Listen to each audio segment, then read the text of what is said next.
In this world of gleaming halls and lavish parties, a young man with piercing blue eyes stands apart from the nobles, a faint, determined smile cutting through the noise as powerful faces crowd around him.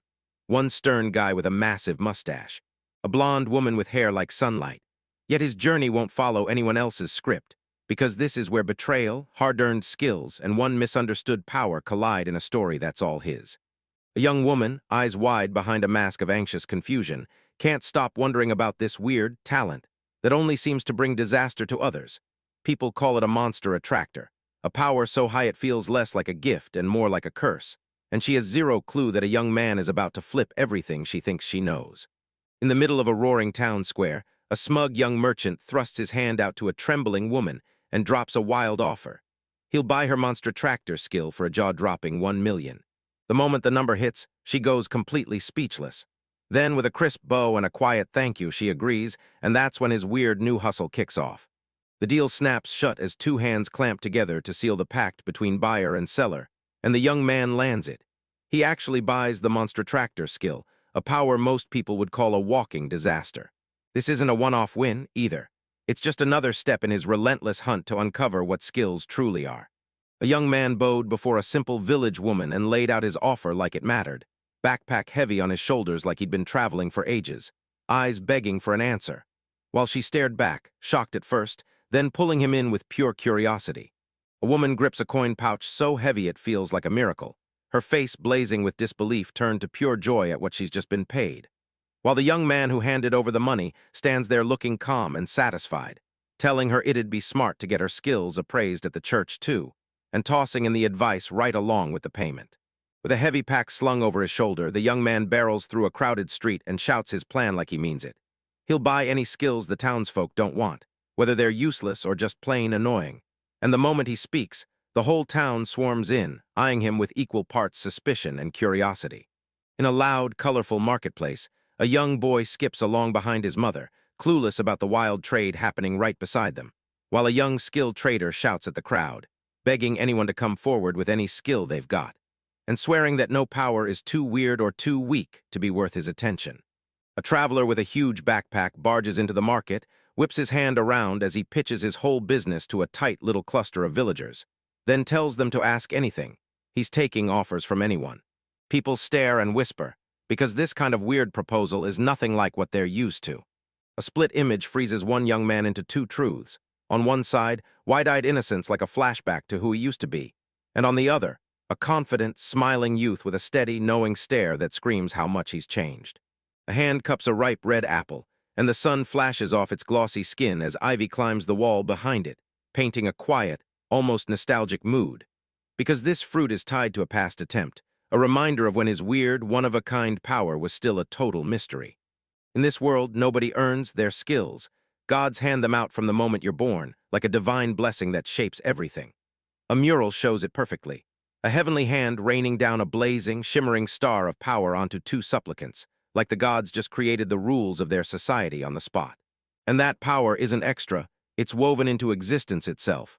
In a quiet village, life moves on like clockwork. Strong laborers and even the tiniest kids lean on the same divine gifts, using their built-in skills to work, live, and get by, and that gift-made order is the rock their whole world stands on. A burly guy casually heaves a massive sack, and his status screen screams practical skills, strength that won't budge, while a mom and her little son stroll side by side, their abilities lighting up too. Swiftness for her, concealment for him, all shown right out in the open in this world where your talents never stay hidden. From across the street, a woman jabs her finger toward her kid like he's the prize, bragging to the neighbor that he's got skills for days, especially that thunderous loud voice and sharp swordsmanship, while the two women standing by the well nod along, trading the same old parent talk about the gifts their children were born with. A young boy with dark, spiky hair and a jaw clenched with determination strains as he tries to haul a heavy wooden bucket up from the well, and the contrast with everyone else is brutal. Right beside him, one lonely skill floats in the air, trading level 1 asterisk. His eyes stay downcast, his lips pulled into a small frown, and you can practically feel the crushing disappointment of getting nothing but this tiny blessing. As he walks by, those gossiping women don't even bother to quiet down. They rip into him in the open, sneering that he's the boy with a useless skill, and they loudly celebrate that their own kids aren't cursed like that. The boy grits his teeth, mutters that he hears every word, and you can practically feel his humiliation burning. Soon, a pack of bullies corners him and mocks his skills, sneering that tailing and clairvoyance belong to criminals, not him. The biggest kid jabs a finger in his face and barks that he's not welcome in the village anymore. Outnumbered, he refuses to fold. His eyes burn with defiance as he dares them to go ahead and try.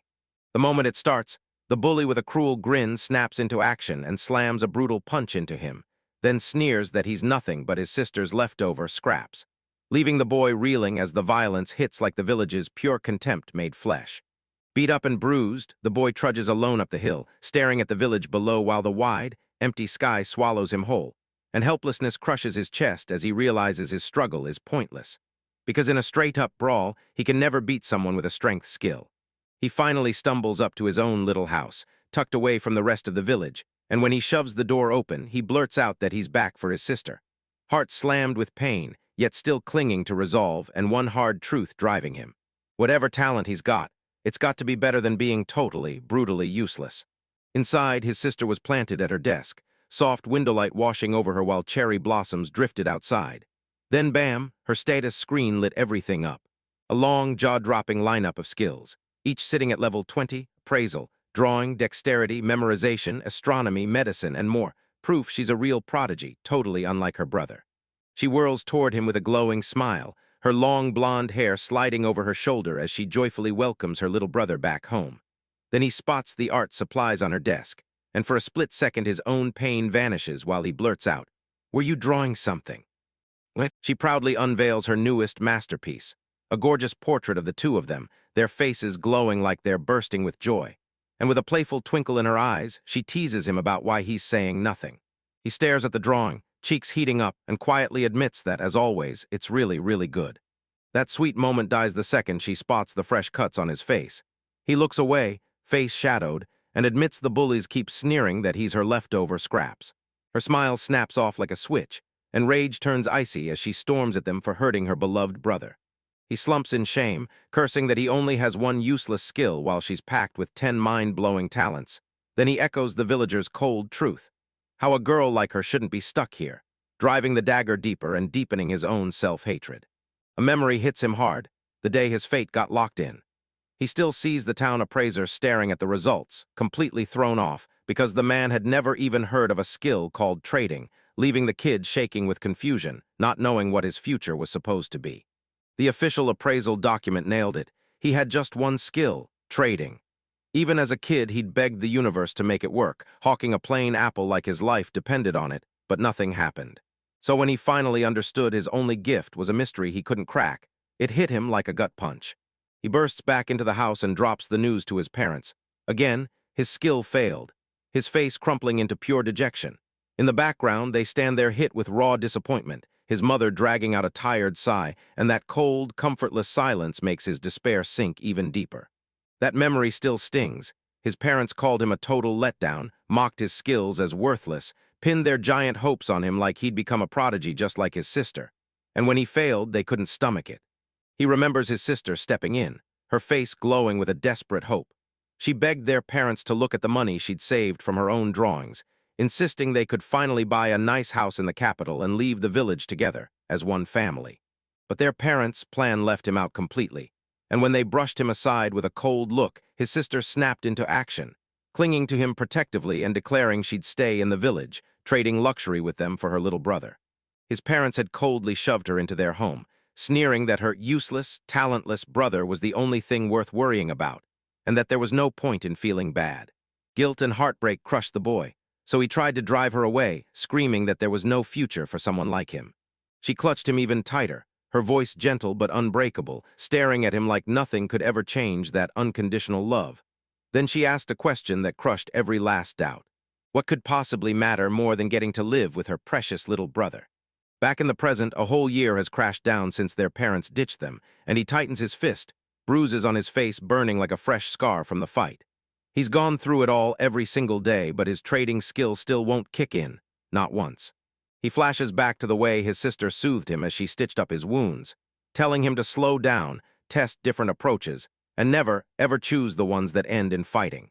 She gently pats a homemade ointment onto his cheek, crafted with her top-tier pharmaceutical skill, and with unwavering focus, she heals the wounds he took protecting her honor. He stares at her with envy and awe blazing in his eyes, then almost jokes. Just hand me one of your skills, if only I could borrow those unbelievable blessings of yours. An old man from the village shows up at their door, shouting the sister's name, and swears he needs her appraisal skills again today. So as she jumps up to help, her brother huffs, asking if she's really going to appraise villagers again. He can't swallow his frustration. He's out there blasting those people, saying they're always using her. They keep pestering her for help with appraisals, then they never give anything back, just leech off her kindness because she's got the skill. She senses his distress and yanks him into a tight, comforting hug, head resting against his. No words, just a sweet "don't wear that sad face" message as her embrace says everything. She leans back just enough to meet his eyes, her face turning gentle and steady, and whispers, "I'll never leave you, not once." Then she turns the pain into steel. "Even if your parents and the whole village curse you for being useless, I'll still know you're worth something. Your skill matters." Her words soothe every scratch on his soul, and he thinks, only his sweet, kind-hearted sister is brave enough to stay by his side in this whole wide world. All flustered, he blurts that she shouldn't pat his head so much, even though his heart is brimming with love. She straightens her dress, slips toward the door, and tells him, "I might get home a little late. Someone from the village mayor's family is visiting tonight." With one last "take care," she's gone, leaving him alone in the house. He leans at the window and tracks her as she skips off, waving back with pure joy, and the moment she's out of sight, a real smile breaks across his face. He even teases her to hurry up and go, soaking up that tiny pocket of peace like it's a cherished treasure. Ever since his sister left for the evening, he dove into cleaning, staring around the living room where book stacks and art supplies piled up, like his sister's passions had spilled onto the floor. He lets out a quiet chuckle as he starts cleaning, because no matter how gifted she is, his sister still can't handle one simple thing, tidying up. And when his eyes sweep her chaos-filled desk, that portrait she drew of them sits there like it owns the place. He snatches up the drawing, and his face instantly melts as he admires the raw talent and heart poured into every line, whispering to himself that it's truly amazing, a tiny, perfect moment frozen on paper. As the minutes slip by, night crashes down on the village, and that tiny house on the hill gets swallowed in shadow, only moonlight cutting through a sky packed with stars, while eerie silence wraps the whole land. The boy jolts awake, eyes blinking hard as he finds himself sprawled on the couch, while the cleaning supplies sit perfectly lined up nearby, and a hot blush hits him as he realizes he must have passed out mid-job. He jolts upright, spotting the dark outside and the heavy quiet inside, and when it hits him that his sister still hasn't come back, worry punches him in the chest. So he snatches a small lantern and heads out to find her. He bursts out the front door into the chilly night air, but slams to a stop, eyes bulging, as the wild scene in the valley below unfolds and leaves him stunned and unable to believe his own eyes. A calm night gets ripped open by a sickening orange inferno. Every house in the village erupts, black smoke bands choke the stars out of the sky, and crackling flames roar in the distance like a warning. Up on that hill he can't look away. He sees it all. Every house swallowed by flames, his once home turned into a roaring inferno. He stands there frozen in place, clutching a lantern that won't stop shaking, his mind scrambling to grasp the horror in front of him. His village is in flames, and his sister is trapped somewhere inside. Panic finally shatters his frozen shock. He howls his sister's name, terror choking every word, then sprints down the hill straight for the burning village. All he can think about is finding her. As he steps into the village, the road is choked with lifeless villagers, while blazing fires roar all around him, throwing sickening, flicker-shot shadows across the faces of the dead. He jerks back in horror, stumbles over a corpse and nearly topples, then clamps a hand over his mouth, fighting to swallow the gasp as the full scale of the massacre slams into him. This wasn't a fire, it was a slaughter. He spots the faces of the dead, the bullies who broke him, the women who laughed at him by the well, and now they're all lying still in their own blood, their skills and lives brutally snuffed out. Tears of terror and confusion pour down his face as he clamps both hands to his head, panicking at the thought of whoever pulled off something this monstrous. And then it hits him. He has to tear through this carnage to find his sister. His sister's words from earlier slammed back into his head. She was at the mayor's house, and that tiny spark of hope slices through his terror. So he snaps around and barrels straight for the biggest mansion in the village. He barrels up to the mayor's house and freezes. Bodies are scattered across the perfectly trimmed lawn. He yanks the huge wooden door, desperate, and then his stomach drops, it's left unlocked. With shaking hands, he pushes it open. The moment he steps in, the place hits him like a slaughterhouse. This grand foyer is drenched in blood, and the mayor's family and staff are piled near the entrance like butchered meat. He takes a shaky step in, eyes blazing with terror, and the brutal horror hits him like a truck. Pure nausea crashes over him as he surveys the nightmare. His eyes snap to the grand staircase, slick with blood, strewn with corpses, and the horror climbs even higher into the mansion's dark, shadowed corners. He whispers that everything is awful, his voice barely trembling. Then a hurt cry from the top of the stairs demands someone stop, shouting, "What are you thinking?" The boy's heart slams into his throat. He knows that voice. It's the mayor. Panic sparks in his mind. If he's still alive, maybe he can tell him where his sister is. He creeps up the stairs, eyes locked on the blood-splattered railing, and then, there it is. The mayor on his knees, begging for his life, shouting for answers about why all of this is happening. As the scene sharpens, he spots a figure looming over the mayor, back turned to him, and that long blonde hair screams identity. "Sister!" He barks, and his voice shatters, relief and horror crashing through him at once. He halts dead on the steps, his thoughts crashing to silence. He wrestles his eyes away from the wreckage and locks onto his sister alone. As long as she's breathing, it's all that matters, he tells himself. No parents who ditched him, no villagers who condemned him, not even his useless skill. In a last, desperate gamble, the mayor throws everything on the table, promising the attacker the entire village, just to spare his life, even if it means giving up everything he has. The boy hears his sister's voice, ice cold, distant, like he's never heard her before. Then she snaps that she has no use for a village that's already been wiped out, and the next instant, blood bursts out as she kills the mayor for good. He can only stand there, frozen in stunned silence, as the mayor's headless body crashes to the floor, and that swift, merciless execution pins him in place, unable to move. His sister whirls around, her pretty dress soaked in blood, yet she flashes that calm, welcoming smile and throws her arms wide, greeting her precious little brother like everything's totally fine. The camera locks onto her feet, planted in a fresh pool of crimson as it keeps spreading, and that brutal contrast between her delicate shoes and the horror around her makes it crystal clear. This nightmare is exactly where he stepped into. His words stutter out, voice shaking as he demands what happened, why everyone's dead, because the sweet, loving girl he knows can't possibly be the killer standing right in front of him. She breezily admits she misjudged it. Turns out the mayor's relative has a top-tier appraisal skill and instantly spotted her secret ability, ripping it open like a robbery, and her bright smile makes the whole confession feel even more horrifying. She leans in so close their breaths brush, face inches from his, and keeps talking, because all this time she's been wearing her real self like a mask, hiding it with pure concealment and acting skill. The boy can only choke out one word, plundering, and his mind spins out of control. She shrugs off the dead bodies stacked up along the stairs and tells them she already scavenged every last bit of the villagers' skills after her appraisal hit. So with nothing left to take, she has zero reason to linger. With a mischievous wink and her tongue stuck out, she delivers the last soul-crushing gut punch, smiling so sweet it's sick, confessing that she ended up killing every single villager. The boy stumbles backward, eyes wide, head snapping as disbelief crashes over him. No way, that's his sister, the one who's always been nothing but kind. He begs her, voice trembling, shaking with fear, demanding to know what she means, insisting it's got to be a lie. She throws back a chilling laugh, her eyes flashing with pure madness, and tells him to calm down, because with her psychology skill, she can already read the fear in his head that he thinks she's about to kill him too.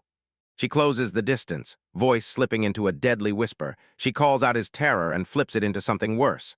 She won't kill him, but she'll prove his skill is the one thing she can't steal. He fires back, demanding what she means, baffled that his useless power could somehow slip through it all. Then, before the words even land, she snaps forward with a brutal kick and hurls him tumbling head over heels down the endless, bloody staircase. He crashes into a heap at the bottom, then lifts his head to see her grinning down, cheering him for a really great question. She thrusts a book into view and announces that his big sister is about to teach him some seriously important stuff about how skills work. She kicks off the lesson, telling everyone that loud voices and basic detection are a dime a dozen, because her own looting skill, that's the rare kind. Then she whips her finger straight at him, grinning wider by the second, and declares his trading skill is the kind nobody else can touch. An only one gift. Not like normal skills where lots of people can have them. This one belongs to just one person alive at a time, which makes it rarer than anything she's ever shown. She sneers and says he still has zero clue how to use his power. or even what it's supposed to do, and he can only freeze there, staring back while he mutters, "Only skill," the shock of it slamming into him like a brick. She scoots close and hisses her chilling plan. She's going to roam the world to level up her plunder, and when they cross paths again, her skill will be deadly enough to snatch his stuff right out from under him. She jabs a finger at him like a loaded pistol, eyes blazing with a ruthless dream. She'll steal his skill, then slit his life open, and until the day she comes for him, she orders him to polish that one-of-a-kind gift. He scrambles up, begging his sister to stop, insisting with shaking urgency that none of this can be real. But she's already vanished into the dark, leaping off in a blur with swiftness and wind magic. With a savage gust, she vanishes off the hilltop in a blink, and all that remains are a few whirling leaves, while he's left standing there, completely alone, staring at the dead ash and dying embers of the life he used to have. He drops to his knees, trembling with grief and pure shock, and can't stop thinking. What kind of skill was that she used to slip away, and how on earth could she know this much about his own hidden power? Denial crashes over him, and he bolts from the massacre, sprinting back to the one place that feels safe: home. He keeps repeating the lie like a prayer, that the person he saw wasn't his sister, that his real, gentle sister is waiting for him like always. He bursts into their empty house, desperate hope collapsing the second he sees that quiet, lonely room, and then his eyes lock onto the portrait she drew of them. Those perfect, smiling memories, now twisted into something cruel. One broken word rips out of his throat: "Why?" Her final words haunt him nonstop, the promise to kill him, replaying like a nightmare. He drops to his knees, tears blasting down his face as he sobs, still desperate to understand how she could say something that cruel. He locks onto that drawing like it's a ghost, and suddenly the love behind it feels like it might have been a total lie. Then he snaps, screaming her name, voice shredded with heartbreak, and demands answers from the sister he thought he fully understood. Years have crashed by, but that memory still burns bright. Now a young man grips a silver locket, flips it open, and there they are, his and his sister's portrait, staring back like a vow he can never escape. He's slumped in a horse-drawn wagon, riding through a sea of strangers, when one of his fellow passengers catches him staring at the locket and shoots, casually. "Is the girl in there your girlfriend?" A knowing little smile drags across the young man's lips as he slams the locket shut. Then he snaps back at the passenger, "That's my sister," and shuts the conversation before the tragedy ever spills out. He whips his gaze to the streaking landscape, eyes distant, and then, almost blurting it out to the stranger, he admits that after all this time, he still can't wrap his head around what happened that night. He blurts out a fast apology for talking to himself, but his thoughts keep sprinting anyway. So he quietly wonders why his sister, who was always kind and stacked with talent, would crave something as dark as murder, and he can't stop hoping she had a reason, one she never told him. He tilted his head to the sky, and his resolve hardened like steel. He swore he'd find her again and finally understand what she was thinking. If it meant he might get killed by her, then so be it. He'd take that gamble for answers. He crushes the locket in his fist, and a fresh wave of resolve slams into him. If honing his trading skills is the only road back to her, then that's the path he's taking, and he wastes no more time. He's heading out. His quest finally guides him to a huge, jaw-dropping building in a brand-new city, worn backpack slung over his shoulder, as he climbs those stone steps with a steady stride. Certain this is the place he's been hunting for. He stands in front of the heavy wooden door, breathing it in like a battle moment, then lifts his hand and knocks hard, his voice steady as he calls out, "I'm here." With a charming practice smile, he steps up to whoever opens the door and announces, "I'm the skill collector." He's here to buy every skill you don't need, those useless, annoying ones you're tired of dealing with, while his own trading skill stays stuck at level 1. A warm voice from inside greets him like, "We've been waiting for you." And just like that, his brand new story ignites. About a boy and his sister whose lives get shattered and rebuilt by their powers, and about all the people he'll meet who are battling the very abilities they never asked for. He strode through the busy town square with a big, satisfied grin, snagging skills from every kind of citizen he could find. Because this was his whole job in this new city. People just called him the Collector, and he was the go-to service for anyone who wanted to get rid of unwanted powers. He let out a satisfied sigh, the weight of his loot from the whole day pressing in his chest.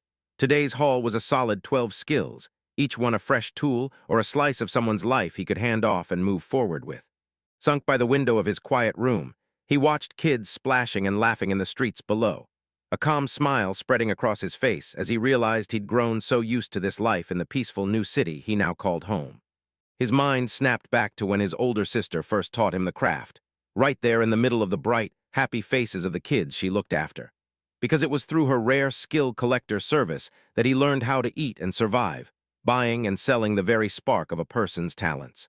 But as he snapped back to the present, worry flickered across his face, because the question of his sisters still gnawed at him, unanswered and heavy. Right then, a woman with long, blonde hair stepped in, the same collector service agent he'd been meeting with, and she straight up asked if he was the one doing this work. Before he could even answer, an elderly woman with a sense of ancient wisdom stepped right up, her eyes like daggers. She demanded a private audience, her voice so commanding there was zero chance to refuse. And the young collector just stood there, stunned and completely thrown off. They yanked him out of the streets he knew and marched him straight to a gigantic, intimidating mansion, all old money stone and raw power. So huge it made him feel tiny and painfully out of place compared to his humble place. Now he's sunk into an opulent parlor, ringed by luxe furniture and pricey decor, and the dread won't quit. Even in his own head, he can't deny it. There's no calming down in a place this insanely lavish. Clutching a dainty teacup that felt utterly out of place in his hands, he bowed to the elder sage and thanked her for calling him. Then couldn't stop himself, blurting out that he was genuinely lost, asking if she was really sure she wanted to sell him almost all of her skills. The elder sage stood firm, her ghostly aura swirling with jaw-dropping powers, perfect recall, speed reading, lightning-fast calculations, and pure elite knowledge at level 20. And when she made her choice, she said it straight. She wanted him to buy every skill, except her memory one. He froze when his own high-level appraisal skill flashed her value as undeniable. Then he stammered, saying he could see her abilities, but insisting the truth was way messier than what his eyes alone could catch. He admitted he could technically afford them, but the kind of money it would take was on another planet, pure astronomical power. And the thought of a giant sack spilling gold coins still haunted him, a brutal reminder of how badly he wanted that wealth he just didn't have. The sage then dropped an offer that made 0 sense. She priced the whole collection at just 100,000, ridiculously low, and the boy went speechless as shock strangled him. Finally, he blurted why, begging for her logic, because he couldn't wrap his head around how anyone could give him a deal that good. Amid the towering shelves of her private library, the old sage leaned in and said she'd spent her entire life chasing knowledge, and at her great age, she'd always believed that pursuit was the only reason she'd ever existed. As the years piled up, she started to wonder if knowledge alone could ever feed a real life. So she threw her old self away and shattered her scholarly past by striking out as an adventurer. Then the sage flipped the whole situation on its head. She revealed she'd heard he doesn't just buy skills, he sells them too. That shock nearly froze the young collector because she immediately saw the truth. If he's selling skills, he must have open slots, and that was the whole core of her plan. She broke down how their world truly works. Your skill count is locked by the 2 to 5 slots you're born with, so chasing money alone won't cut it. An adventurer can't just buy every power they'll ever need. With her mission laid bare, she demanded exactly what she wanted from him. Deadly combat and stealth training only.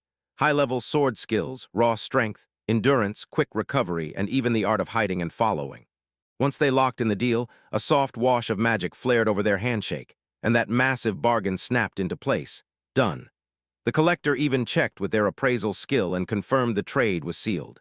All those tons of scholarly knowledge had been passed over for the raw, explosive potential of an adventurer.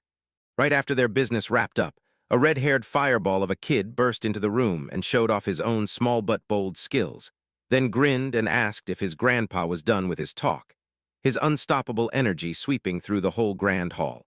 The boy, the sage's grandson, burst out grinning that tomorrow would be his very first adventure, and the collector stared on as the puzzle pieces finally snapped into place in his head. He told his grandfather's old stories were the spark that lit his dream of becoming an adventurer, and the elder sage just stared, pride and regret warring in his eyes, grumbling that his grandson was such a nervous worrywart, and that he already regretted feeding him those tales every night. The sage's face turned stone cold as he slammed down a brutal ultimatum. If the boy dared to walk this deadly path against his wishes, he'd be cast out of their home forever. It was a desperate shield, a harsh warning meant to keep the boy alive in a world that would chew him up. Through all that tension, the grandson just smiled, then apologized to the collector for the whole family mess, turned to his grandfather and poured out a heartfelt thank you for everything before giving a loving farewell, telling the collector that under all that tough talk, there was a genuinely kind man. Once the grandson was gone, the sage turned on the collector like a spotlight, dropping the act and going dead serious. Then grilled him for a straight professional verdict on the boy's skills, his eyes burning with intense concern. The collector finally cracked and admitted, with a guilty little smile, that he'd been sizing up the boy purely out of a lifelong reflex he couldn't shut off. Then he laid it all out straight. The grandson's skills were downright outstanding, tailor-made for the adventurous life he'd been begging for. In the old sage's tired eyes, a worry burned so deep he couldn't hide it. Then he finally confessed his worst fear. He prayed his grandson wouldn't get too hooked on his natural gifts and one careless moment end up making a fatal mistake. The grand mansion loomed in dead quiet as the collector stormed out, dragging the weight of the day's deals with him like a curse. Pacing through the city streets, he replayed everything that went down, his mind a knot of doubt and suspicion. Even with all those brutal skills in his pocket, something dark still clung to the back of his thoughts. He couldn't get over how weird it felt. Why would a guy starting fresh as an adventurer need fancy high-level stealth and the ability to tail someone? The sage acted thrilled for his grandson, but the way he prepared everything felt secretly suspicious, like those plans weren't meant for daylight. A cold thought slid into his mind as he pictured shadowy figures lurking in some alley, faces swallowed by darkness, because no respected man like the elder sage would ever turn criminal. Yet the skills they were asking for were way too perfect for that kind of life. He figured those skills belonged to a thief, not a noble adventurer, especially someone already dripping with natural talent. And then the shocking truth started to claw its way into his mind. A broken memory jolted awake, some old talk from his past about people who are blessed with gifts, a warning he couldn't fully decode, and no matter what he tried, he couldn't be sure of anything, but his gut kept screaming that something was horribly wrong. He walked alone through the dimming streets, the empty road matching the loneliness in his chest as he tried to decode the sage's real motives, while the city stayed eerily quiet, refusing to give him a single answer. As he stared up at the heavy, cloud-choked sky, resolve slammed into him. He was leaving tomorrow, and that decision locked in like steel. The next day, deep in a sun-dappled forest, the sage's grandson buzzed with shaky excitement, because this was his party's first-ever expedition, the dream he'd waited for finally becoming real. His eyes flared the moment he spotted it. Right ahead, a creepy nest packed with monster eggs, the exact prize from their collection quest, and he practically blurted it out to his friends because their first real taste of adventure was now dangling just within reach. Suddenly, a ferocious bird-like monster ripped out of the foliage and screamed through the trees as it launched straight at the boy. And before it could land the killing strike, one party member blurted a frantic warning, while another lunged in and stopped the attack at the last second. After a brutal back-to-back fight, the party finally exhaled in one huge rush. Danger was gone. The grandson turned to his companion and thanked him with a grin so wide it felt like it could light the whole road, because this was their very first job, and they'd nailed it. But once the adrenaline crashed, the grandson froze. Then a weird tingle crawled up his neck. He swore someone was watching from the dark shadows, even though he immediately brushed it off as just his imagination. Tucked deep in a nearby bush, the young skill collector finally let out a quiet breath of relief, his chest still knotted with tension, because he'd been there the whole time, watching in silence like an unseen guardian. He shoved the branch out of his way, burst out of hiding, and his boots crunched softly on the forest floor. The moment his gaze snapped into the woods, he spotted the other shadow, an elder sage who'd been tracking him too. Then the collector kept his cool and asked the old man how his grandchild did, rubbing it in with his own status now boasting level 7. Plus concealment and tailing. The sage went completely speechless, face ashen, sweat running down his temple, because he was asterisk sure no one could ever detect him. A knowing smirk tugged at the collector's lips as he laid out why he was there. He'd be wrecked if the skills he sold got abused. The bewildered sage could only stare and blurt, "So, why are you here and why'd you track us?" The collector finally spilled his secret. He drained just 7 levels from the skills he bought, then left 23 untouched for later. Plus, he can partially transfer skill levels, something even the sage swore was impossible, and that's exactly why he clocked the old man's presence so effortlessly. That jaw-dropping power came from a one-of-a-kind skill, management, blazing bright across his status panel like a warning light. This skill was the heart of his whole operation, an absolute weapon that made him stand out from everyone else. He broke down why it was so insanely useful. During a trade, he could tweak his skill level on the fly, stash abilities outside his tiny slot limit, and haul way more skills than any person should be able to carry. The sage finally got it, realized just how deep the collector's power went. then asked if he planned to keep shadowing his grandson, and the collector swore he would, so long as his body could still hold out. The old man scoffed at that kind of dedication, calling it way too overprotective, but the collector didn't budge. His gaze stayed ironclad, so he declared he'd guard the boy every single day, then flipped the question back on the sage. Why would he go to extremes like that himself? A deep sorrow hit the sage like a wave, and his eyes glittered with a lifetime of regret as he finally admitted it. This was his penance, the only way he could atone for every failure he'd ever brought to his family. Decades ago, his tale ignited. He burned so fiercely on his own power and non-stop hunger for knowledge that he left no room for the people he loved. Back when he was younger, he was a prodigy, his mind a steel fortress packed with top-tier intellect. But it still wasn't enough, so he chased one more piece of knowledge after another, fueled by the burning conviction that he deserved to have it all. His obsession went nuclear, and at night he slipped out of his home, chasing after more books, more secrets, and anything he could devour. He'd head back home, only to find a family who felt like strangers. No warmth, no affection, not even their smiles could break through the wall of his ambition. For years, his family felt like nothing but a formality, a shadow behind the life he really loved, so disconnected from it all that he barely even processed the news that his own daughters were about to get married. With deep shame burning in his chest, he confessed he didn't care a bit about his wife or his daughter's new family. His only obsession was tearing through every book in every neighboring country.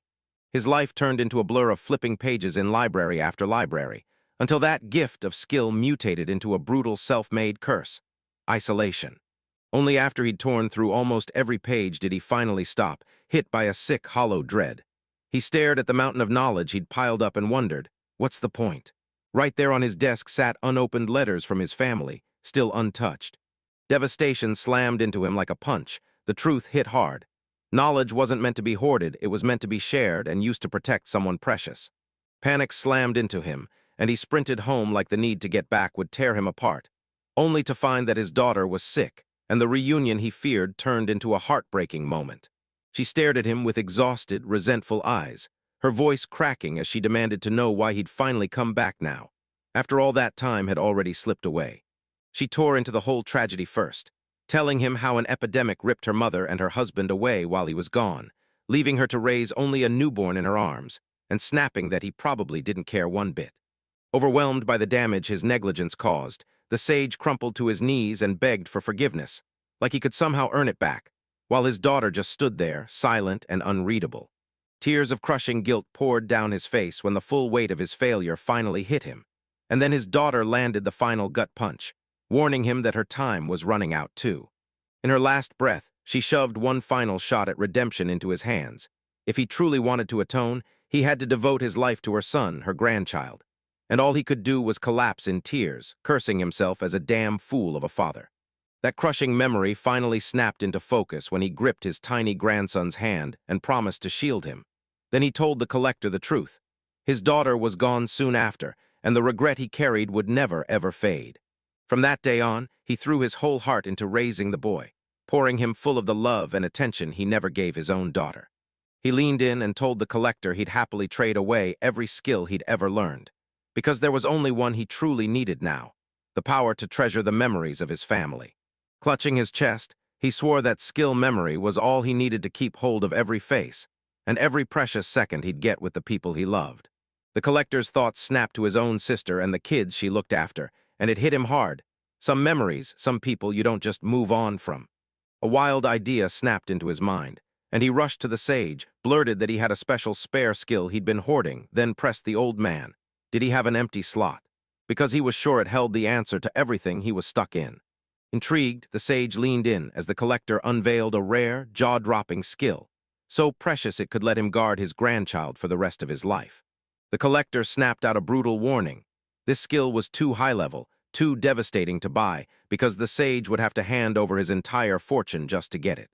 The collector already had the old man's answer locked in before the words even left his mouth, a sharp little smirk curving his lips, while the sage stared back with iron resolve, already choosing his path. And just like that, a second deal, deeper than the first, locked into place, a silent agreement flashing between the two men beneath the forest canopy. Back in the city, the grandson's adventuring crew couldn't stop chattering about a possible new recruit, someone who wanted to join their ranks. while the skill collector just lounged nearby, calmly reading his newspaper and pretending he didn't care. The grandson suddenly blurted, pointing straight at the street, and cheered at the top of his lungs that the newcomer had finally arrived. A young guy with silvery hair that looked weirdly familiar strode up to the group, hat in hand, apologizing for the wait, then introduced himself as Lu, calm, respectful, and promising he'd be zero trouble. The grandson greeted him with big smiles, tossing jokes like, "For a young guy, you sound crazy, exactly like my old grandpa." The collector snapped his gaze up from the paper, smirk curling, as he read about the rare elven skill called Youthful Mask. Then he chuckled to himself, thinking the elder sage had slid into the party perfectly. The paper revealed that at level 50, the skill could make you look a full 50 years younger. But it was just smoke and mirrors. The elder sage never truly got his body back. He only wore youth's illusion, determined to stay close to his grandson. He watched Lu, still that same sage, just wearing a younger face, burst out laughing with his grandson, and the bond between them felt real, warm, and alive, while the collector exhaled in satisfaction, finally knowing the old man had picked the exact skill he needed. A real smile lit up the collector's face, and you could tell he meant every bit of it. He was genuinely thrilled to watch that broken family forge a brand new way to stay together, even if it was unconventional. Later, as he pushed through the packed city streets, he fired off a mental reminder. He had to restock the youthful mask skill. Suddenly, a tiny commotion snapped him out of his thoughts. This frail girl stumbled, crashed onto the cobblestones, and her flower basket exploded across the ground, and he bolted to her side, firing off, "Are you okay?" He stared down at her face. Those huge, sorrow-filled eyes locked on his, and a smear of dirt clung to her cheek. She coughed weakly into her hand, apologized in a soft whisper, and thanked him through the pain when he pulled her back up. Her eyes landed on the broken, bruised blossoms scattered everywhere, and her shoulders caved as heartbreak sank in. She had to sell them after all. The collector stepped in softly, telling her, "Don't fret, you're fine." She stared up at him, baffled by his calm, and snapped that the flowers were ruined, only for him to drop to one knee and tell her they were still good enough to sell. With a gentle, reassuring smile that chased the sadness out of her eyes, he dropped a shocking offer. He told her he wanted to buy every single one of her flowers.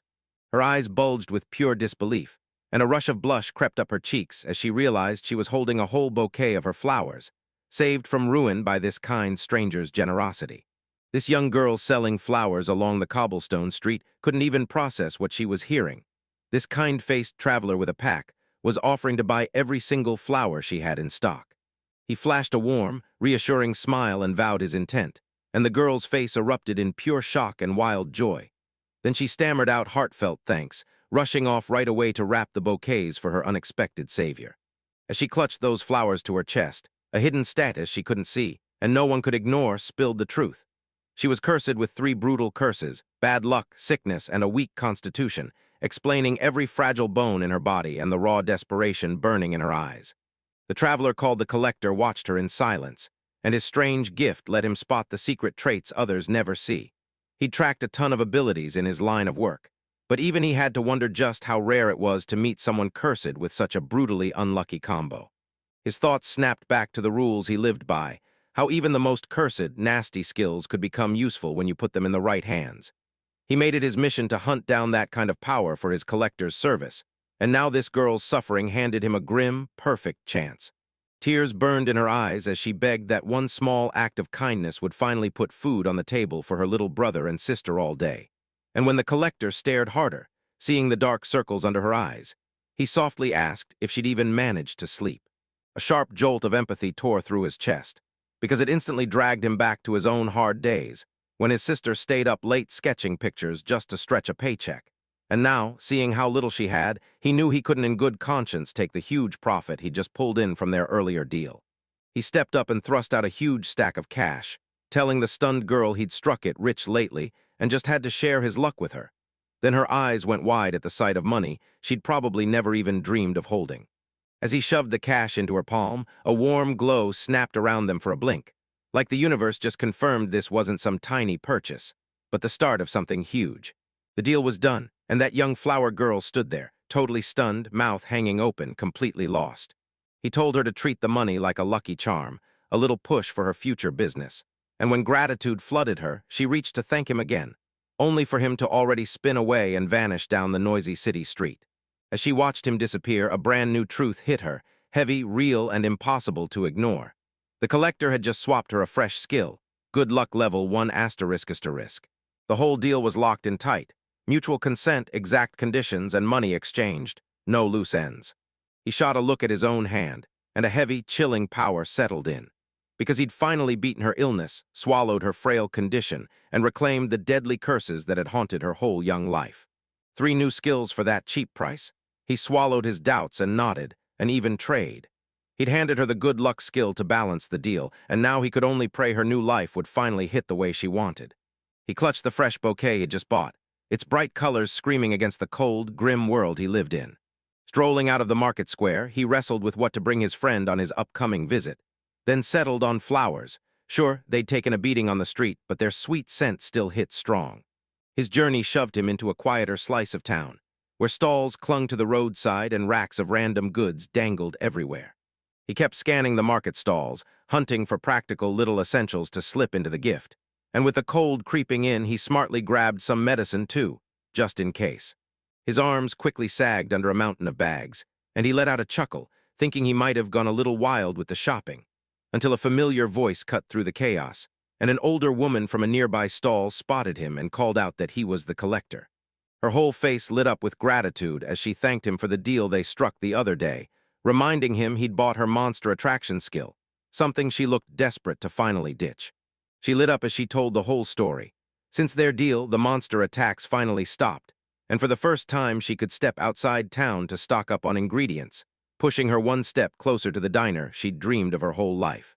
With a proud grin and sparkling eyes, she jabbed her finger at a striking 2-story building down the street and announced that her brand new inn and diner would be opening soon, right there on the first floor. Tears almost swallowed her as she thanked the collector again and again, giving him every ounce of the credit for her success, while he just watched with a proud smile. Then she leaned in and said her next fight was hiring staff for her brand new place. Right then, she shoved a recruitment flyer into his hands and grinned, teasing that he'd look totally dashing in a waiter's apron. Then he politely shut her down, saying his hands were already slammed with the demands of his own one-of-a-kind collector service. The innkeeper let out a heavy sigh, calling it a real shame, then urged him to hand that flyer to anyone hunting for work. So he did, and the collector took the paper, uneasy, staring at it like he had no clue what he was supposed to do with it. As he kept moving, he spotted the young flower girl across the square again, and a wild idea started to brew in his head. At first he shoved it away, convinced his reclusive friend wasn't cut out for a job that meant facing people. Then he spotted it. She wasn't alone at all. Her 2 little siblings clung right by her, grinning as they hugged their share of the flowers, and he watched the girl stay calm while she explained that she was the one sent on the errand. Just a tiny moment of real, grown-up maturity. His eyes softened as he watched her gently pat her younger brother on the head, and that small, loving touch hit him harder than anything, because it echoed the desperate words she'd just thrown at him. This money would keep them fed, and now he was seeing her responsibility for real. Right as the girl finished with one sale, another customer rolled up and asked for a bouquet. So she snapped into a bright, cheerful game face, totally spotted the collector nearby, flashed him a smile, then spun back to her siblings and warned them to handle the flowers carefully.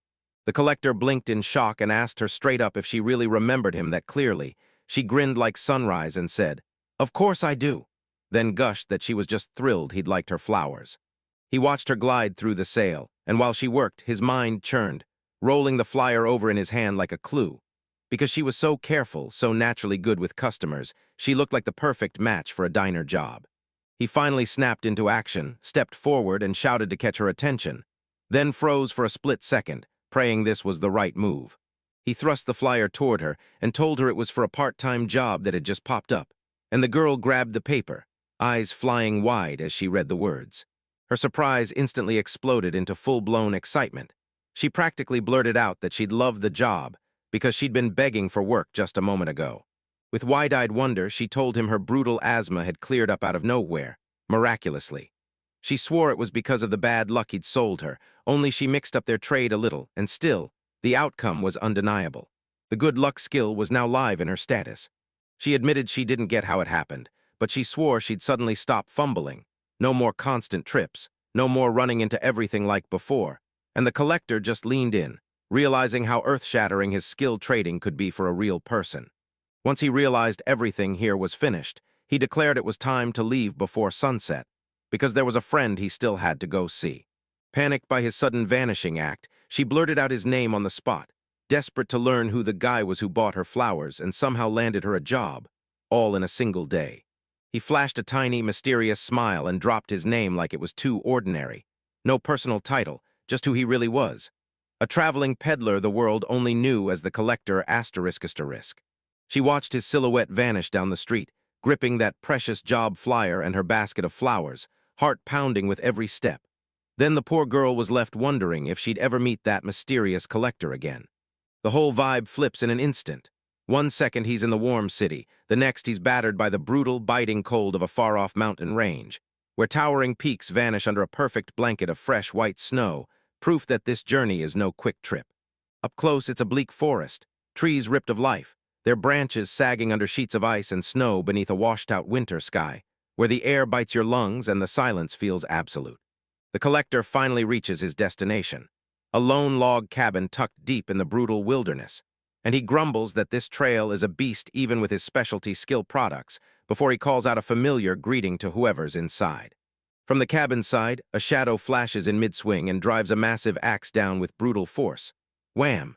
The log splits instantly, and the sheer raw power of the person is impossible to ignore. The camera drops to their bare feet, planted in biting snow, calloused, unbroken, and built for pain. And that one chilling detail screams how tough they truly are and how fast they learn to survive. The figure swivels around, and boom, there stands a man with wild, long black hair and a rugged body, trading greetings with the collector. Then he spots the bouquet of flowers and immediately heckles his friend, firing off a grin-filled question. Were those meant for some woman? The man jabs a playful grip onto the collector's arm, telling him not to go stirring up criminal trouble over a woman. Yet the collector shrugs it off and calmly points out that the gift is actually meant for a girl. His playful grin vanishes, and serious hope locks into his eyes as he leans toward the collector. Does he really get to bother him again for the usual? Then he adds, with a hard belief in his voice, that this time, it finally has to work. A soft smile curls on the collector's lips as he admits this is the whole reason he dragged himself through that grueling journey.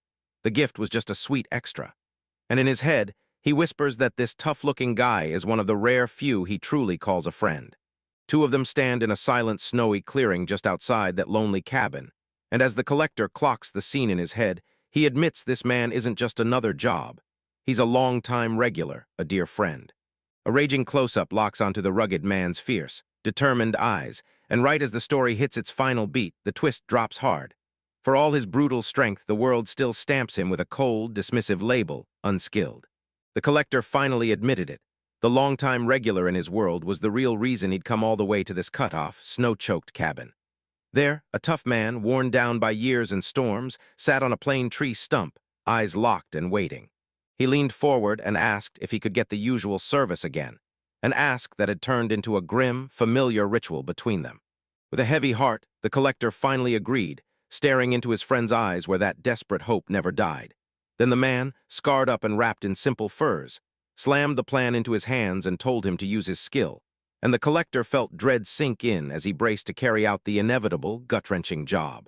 The old man shut his eyes, every muscle coiled tight as he barked at the collector to fire up the appraisal skill, then went dead still, waiting for the verdict he'd chased for decades, praying it would finally rewrite his fate. The world went silent except for the faint crunch of snow beneath his feet. But the collector's face gave the answer away before anyone even spoke, quiet sorrow frozen on him. The man's shoulders sagged the second it hit him, and he started apologizing right away for the mess he'd dragged his friend through. With a sad little smile he just knew, the collector's expression said everything. And yeah, the answer was the same as it had always been. He tried to break the heavy tension, pointing to the cabin like, "Come on!" and telling the collector he'd only just picked up art, carving tiny figures for days, and then he handed him one as a gift. A small, viciously carved wooden bear, the perfect little symbol of their long, strange friendship. When the collector finally took that tiny figurine, the man slammed him with the truth he'd told years ago. The reason his entire life turned into a battle. He was one of the unskilled, cursed by a 1-in-1,000 defect that kept him from ever awakening any skill, and that brutal twist became the fuel for his relentless, maybe even hopeless, chase. The man stared back like he already knew the collector's secret. He couldn't sell him a single skill, not because the collector didn't try or didn't care, but because no matter what, the abilities inside him would never awaken on their own. The collector's silence hit like a death sentence. He had 0 skill slots. All those decades of brutal training, all that stubborn belief, and it still amounted to nothing. Every sword swing, every monster he cut down, it never mattered, because the gap he was born with was bigger than effort. Still, that crushing truth didn't put out the flame in his eyes, rage and hope burning side by side. As he swore he'd never quit, not for a second, determined to push his own power awake no matter what it cost. His spirit wouldn't break, forged in the kind of adversity that only hardens legends. The collector noticed it right away. His passion hadn't faded one bit. Those same blazing, determined eyes burned like they did back on the day they first met, years ago, staring down the cruel fate stamped onto his life from birth.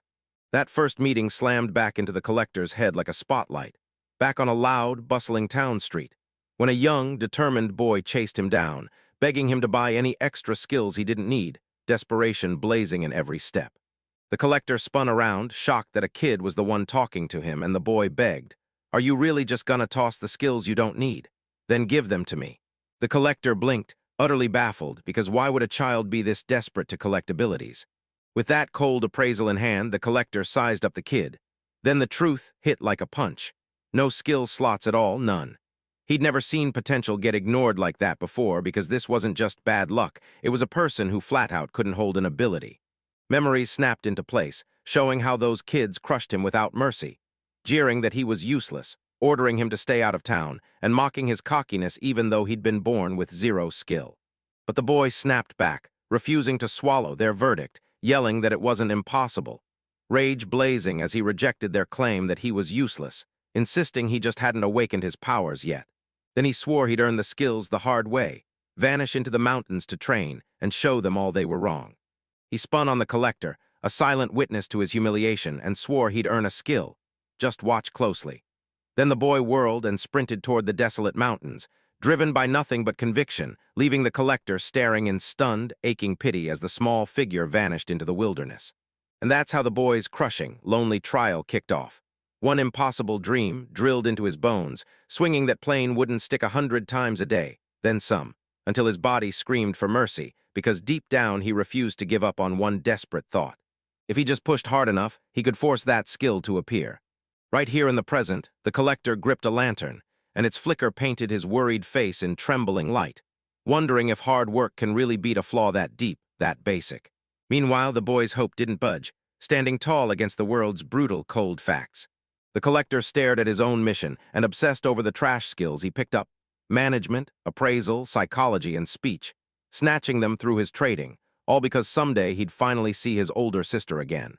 He'd turned into a walking vault, packed with abilities he'd once lost and forgotten. He'd mastered skills for years. Heck, he even had eternal youth. But when he stared into the starry sky, it hit him like a punch. After all that time and all that single-minded life, did he really forget the very spirit that powered a kid like him? He finally got it. Some spirit he thought he'd lost years ago was calling him back, and he couldn't ignore it anymore. Resolve snapped into place inside his chest. He'd act. He knew jumping in was part of the risk of his job, the kind of trap that could drag him straight into a hopeless fight. But he had to see the boy again. No excuses, no standing back. He couldn't keep watching from the sidelines while that wild display of human grit burned in front of him. The boy's fight hit him deep, like a signal in his bones, and suddenly he just had to be there, at least as witness, if nothing else. With no time to waste, the collector tore out his own powers, yanking everything from his slots until only the bare essentials for survival and his mission remained, ditching even presence detection, psychology, and speech. He clung to nothing but his practiced management act and the eternal youth that kept him alive, then plunged into the freezing wilderness. And there, deep in the mountains, he spotted the boy and shouted that he was the collector from that other day. He quickly apologized for tracking him down, admitting he'd been scared and couldn't ignore it. The boy snapped into full defense, yelling for him to get lost if he was only there to mock his training. And with his speech skill gone, the collector's words tumbled out awkwardly, clumsy, confused, and totally unable to land his real intentions. Frustration burned in the boy's chest as he snapped at the cruel joke of it all. Even if his relentless training finally earned him an awakened skill, he'd never be able to prove it, because he didn't have the appraisal skill to confirm it even existed. That gave the collector the perfect opening: help without pity, just real respect. He told the boy he could appraise it for him any time he wanted, completely free. It sounded small, but that one kindness was about to flip both their lives forever. So their weird bond kicked off for real. When the collector started showing up again and again at that lone cabin buried in the snowy mountains, and the boy who'd once been hostile actually greeted him with a flash of surprise, calling him an absolute oddball for coming back. The collector hauled in supplies like paper and tools, then sat beside the now young man as he battered through grueling training, repeating his appraisal skill over and over. Same outcome, again and again. But the young man still dragged himself back, and the collector's steady presence became a tiny lifeline of comfort and companionship out in that brutal, lonely wilderness. Back to the present, 50 years after they first crossed paths. An old, gray-haired man lies sick in bed while the collector who never ages keeps watch at his side. He jolts awake, bright as ever, and greets his friend with a cheerful grin, because he's thrilled the same collector has come around again. The man snaps the collector out of a daze, catching him drifting away. Because the second he gets pulled back from all those memories of their long history, he stares at his friend, time written all over his face, while he himself hasn't changed a bit. With a proud grin, he dodges the conversation and starts bragging, spilling how he just wiped out an intermediate-level monster with one clean swing of his sword. And he leans in asking the collector if that's seriously amazing, pushing for someone to confirm he's getting stronger. The collector stays deadly quiet, while the man's booming energy roars on. Then he laughs, sending him back 50 years to the old days, when it took him a whole night just to take down one monster of that caliber. And suddenly all those shared decades feel heavy in the air. As the collector stares at his aging friend, a brutal thought slams into his mind. What if chasing this impossible miracle, betting on an awakening that should never happen, only drags his frail, worn friend straight into death? He clenches his fist, rage and resolve sharpening his face as if it's carved in stone. Because this can't keep going, and for his friend's survival, his own life at stake, he has to be the one to stop him right now. But he's swallowed by pure hope, arms flung wide like he's winning, shouting that he's one step closer to awakening a new skill, and that he'll turn into a beacon of hope for every unskilled person out there, because his dream isn't just his anymore. It belongs to everyone trapped in the same fate. The collector, staring at that blazing hope, just can't bring himself to say the cruel truth, so he offers a weak agreement, a tiny lie to keep his friend's spirits up for one more second. But the smile dies fast, because the moment the man clocks the act, he calls it out and declares the collector a terrible liar. A brutal blizzard tears across the mountain range, matching the collector's fury in every gust, while the wind screams around that lonely cabin, cold, dead, and unstoppable, swallowing up everything those men are trying to fight through inside. Inside a cozy tavern at the mountain's base, the collector nurses a warm drink and glares at the snow-choked path beyond the window, replaying his defeat. How he couldn't crush his friend's spirit, how once again he just couldn't bring himself to stop him. The bartender leans in, firing off small talk and asking why someone like him is stuck in town, and the collector admits he was headed to a friend up in the nearby mountains, until a blizzard slammed the door shut and trapped him, leaving the bartender totally stunned that anyone could actually live out there, so far from the world. Another patron overhears it and blurts out, clocking the truth. They're talking about that weird old man who lives up in the mountains. He says travelers keep spinning the same tale. A hulking old fighter, battling monsters right in those snowy peaks. By now, the collector's friend has turned into a full-blown local legend. The bartender's voice drops to stone-cold serious, warning the collector to keep away from the mountains. Because a savage monster has been sighted lately, so lethal the whole country has issued an official warning. And just like that, the tavern's cozy buzz gets swallowed by pure dread. The patron snaps that even after the official warning, some fools still climb that mountain, chasing glory or striking it rich, he guesses. And before his sentence even finishes, the tavern door gets ripped open, spilling in a crowd of shaking, terrified adventurers. They trade whispers about a brutal monster, a massive white, two-legged giant, maybe a yeti, and the collector can't shake the question. Could his friend actually take something like that down? Sure, he's stronger now, but this doesn't feel like a normal challenge. It feels like a whole new kind of threat. The bartender snaps them back with a shaking voice full of dread and says the rumor's true.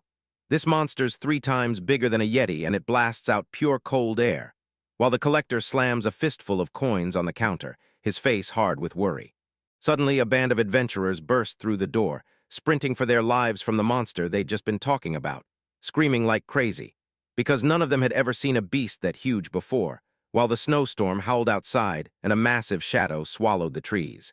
The old man plants his feet in the blizzard, sword already drawn, standing shoulder to shoulder between the monster and the scrambling adventurers, roaring at them to move. His command blasting through the wind, because he's decided to take this threat on by himself. The creature fully comes into view, a frost giant, wearing a face of raw, primal rage, and it spits out a brutal flood of ice and snow, blasting a freezing blizzard straight at the small band of humans as they collapse into pure, shaking terror. The old man digs his feet into the snow, lifts his sword to the freezing blast, and roars, "Back off!" swearing the monster is his alone, as his lone silhouette holds its ground against the giant's crushing power. The frost giant bellows, blasting the air with deadly cold, and the old man stares back with a fierce, fearless grin. Because this is a clash of brute power and unstoppable will, with one tiny human daring a mythical monster.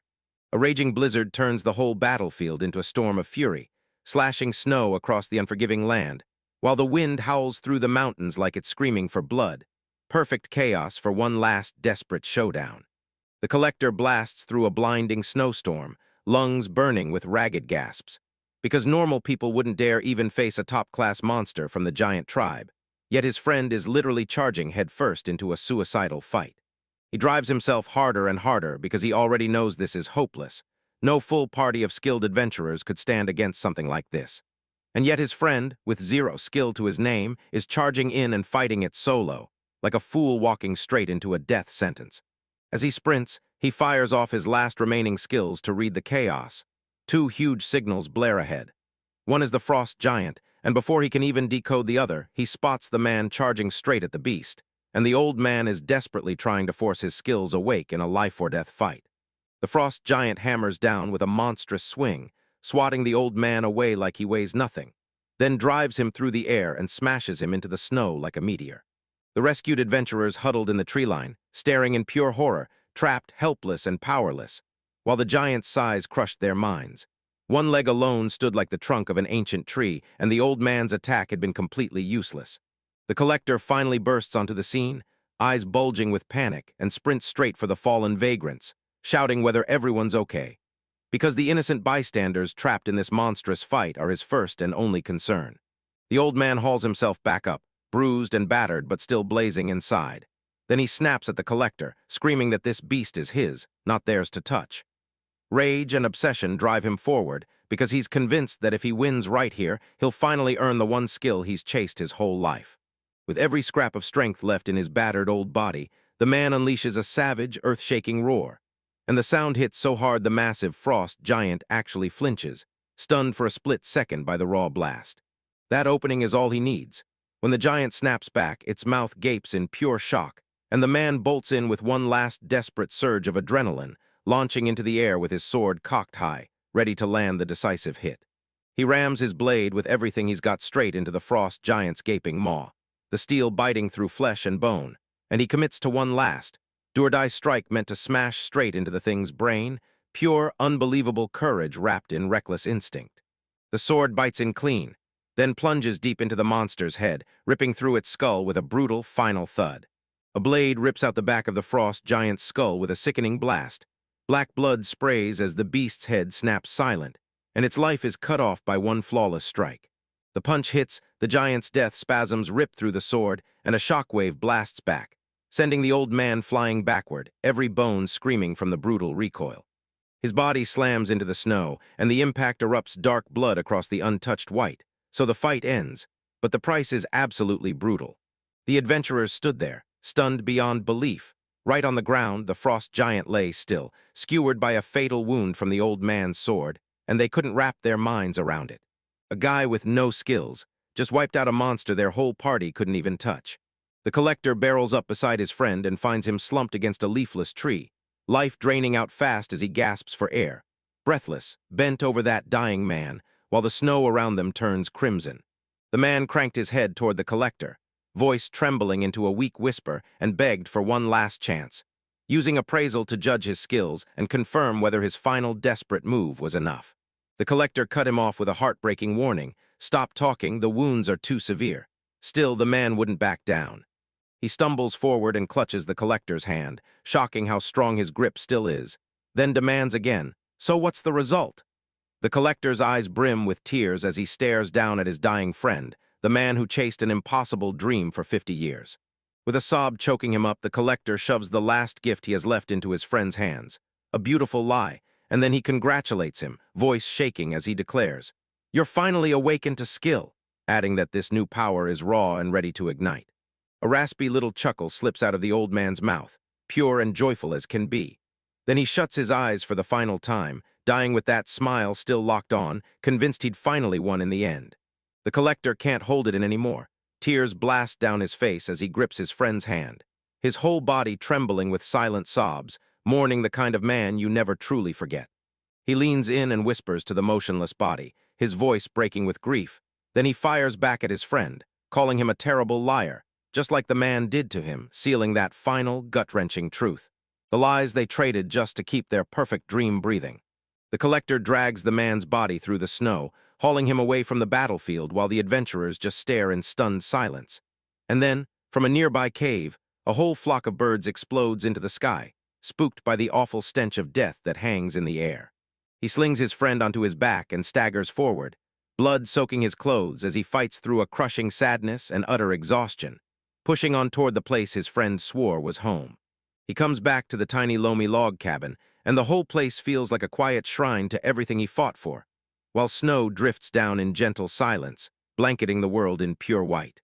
Right as he starts laying down a grave, he spots something propped against the cabin wall, a rough wooden post, with a shovel set right beside it, like the man was readying for his own final moment. He leans in, studies the post, and bam, etched into the wood is a name the man chose for himself. It's carved as, "Inept Man," and the collector's jaw drops because his friend didn't just leave a message. He forged his own grave marker, naming himself by the one thing he could never beat. But the collector snaps his head away, refusing to swallow this final self-check. Knife gripped so tight his knuckles go white, and he roars that his friend wasn't inept at all because he'd watched him live his whole life with more courage and drive than anyone he'd ever known. Memories slam through his mind, him as a defiant kid, a tireless fighter, a hopeful old man, and it hits hard. He wasn't defined by what he couldn't do, he was so much more than his skills. The collector finally sees the truth about his friend, how he was pure gold, a man who wouldn't bow to the fate thrown at him, battling his own limits right up until his last breath. With purpose burning in his chest, the collector lifts his knife to the grave marker and carves a fresh name above "Ain't Man," etching a true eulogy for his friend. Then he stamps it in stone. Outstanding. He jams the finished marker into the snowy ground, then drops hard to his knees, his head thumping against his pack. Because for the man who was his friend for 50 years, he's finally done everything he can. With the lonely grave finally behind him, he whips around for one last look, swearing he'll be back once spring hits to lay down more flowers. And then he storms off the mountain, leaving that poor, outstandingly inept man to finally rest in peace. After the snow melts and the mountains wake up in bloom, the cabin sits dead quiet. Then her boots step into frame, right beside a fresh bouquet resting at the grave. A blonde teen with twin tails crouches over a weird grave marker, reads the inscription out loud. "Outstanding inept man," and then erupts into laughter, amazed at how wildly odd someone would write that. She whips around to her partner, an older woman with long, lighter blonde hair, and fires off her question, basically begging, "Tell me I'm not crazy," because she's determined to get her elder sister to agree that the whole thing is beyond absurd. The elder sister stares down at the grave with a soft, almost peaceful smile, then quietly nods along with her younger sister's judgment. Her smile flips into something icy and cruel, her eyes blazing with disdain, and she delivers the words like a death sentence. People born without talent are nothing but trash. He sat alone, drowning in thoughts about his job in a world where skills decide everything, life, value, and fate. Because as the collector, he hunted those very abilities, and it had revealed the best and ugliest sides of humanity. The weight of what he'd just lived through crushed his chest, and his brow tightened as dark thoughts churned inside him. A cold truth hit him hard. This road can't last, and something has to change fast. Faces from the men he'd dealt with flickered in his mind, their expressions twisted with desperation and pain, screaming that his collections had a brutal, darker side. Just then, a bright, cheerful voice cut through his gloomy thoughts as the diner owner swept up to his table, greeted him with a big, warm smile, and practically beamed that he'd come by so soon after the place opened. Then she set a steaming plate of food right in front of him. He swept his gaze across the packed room, smiling faces everywhere, silverware clattering like music, And the owner grinned with pure pride, telling him she'd thank him forever, because this whole place was standing only thanks to his help. She sighed that she couldn't give him anything fancier. Behind her, a tower of dirty plates stacked up like proof they were slammed. But he brushed it off, saying she didn't need to worry, grateful for the plain meal she'd managed to put on the table. The boss admitted they'd been drowning under a staff shortage. But then, boom, everything flipped, because they just brought in a brand new kid who was relentlessly eager and unbelievably hard-working to help carry the load. Right on her shout, a bright, energetic girl burst into view with wide, sparkling eyes, and her status screen flashed the truth. She had the rare gift of good luck LV. She bustled in fast, clutching a tray piled high with just steamed buns, her eager new uniform swaggering a little off balance. As she closed in on his table, her eyes went wide with shock and instant recognition, the name Collector spilling from her lips in a whisper. He froze, too, staring at her like he'd just spotted someone from a past he couldn't forget. The pieces snapped into place the moment it hit him. This was the same flower-selling girl he'd handed the diner flyer to. She de-changed so much he nearly didn't recognize her, even in that waitress uniform. Her whole vibe looked brighter, sharper, and way more confident. And when she thanked him over and over for helping her land the job, she even offered him the steamed buns she was carrying as a sweet little thank you. He politely turned down the buns, saying he was there for a real meal, and she shot back fast. Try the Salisbury steak from the lunch menu. Then pointed at the other smiling customers digging in. He told her, next time I'll try it on, because he'd just come back from a brutal, draining trip and all he wanted was to collapse and rest. She nodded and told him, take your time, relax. As she slid back into her duties, she couldn't stop herself. One quick glance over her shoulder at him, alone at his table like a lone shadow, sinking deep into his own thoughts.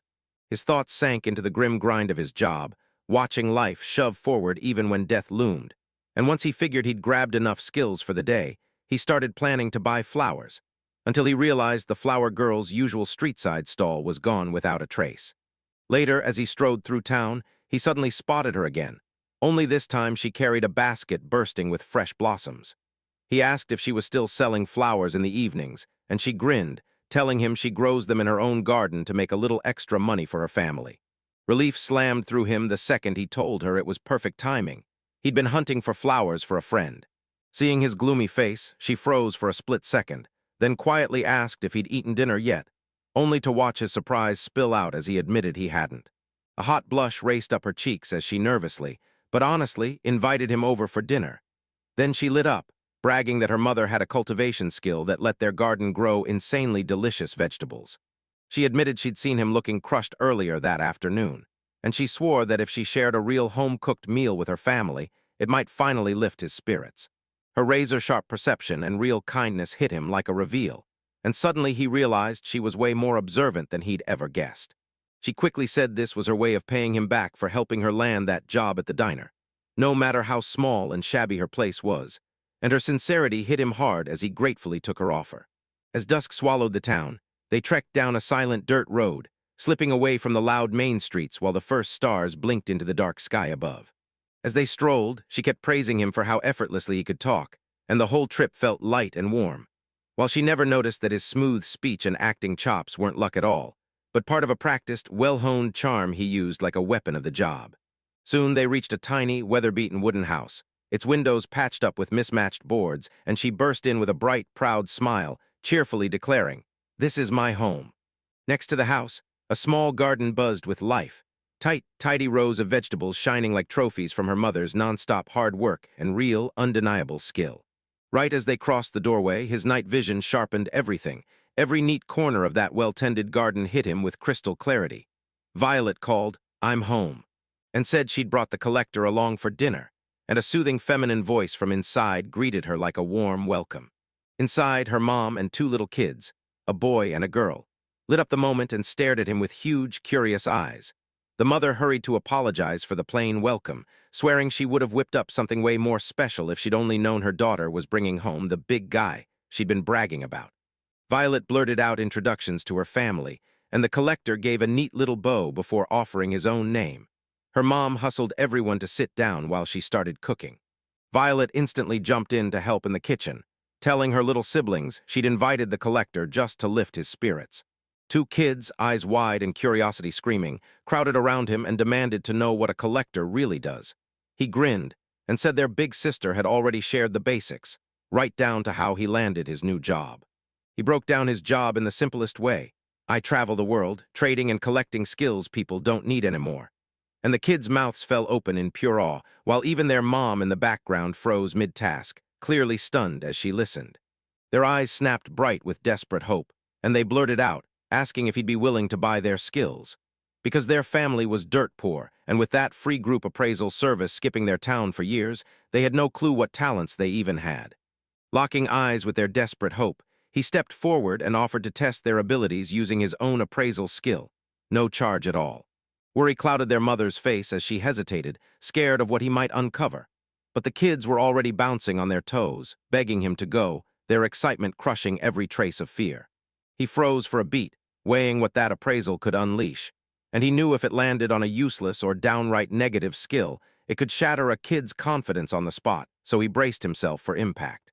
The appraisal showed the boy had grit and lightning-fast feet, while the girl was pure calculation, always on point with presence detection.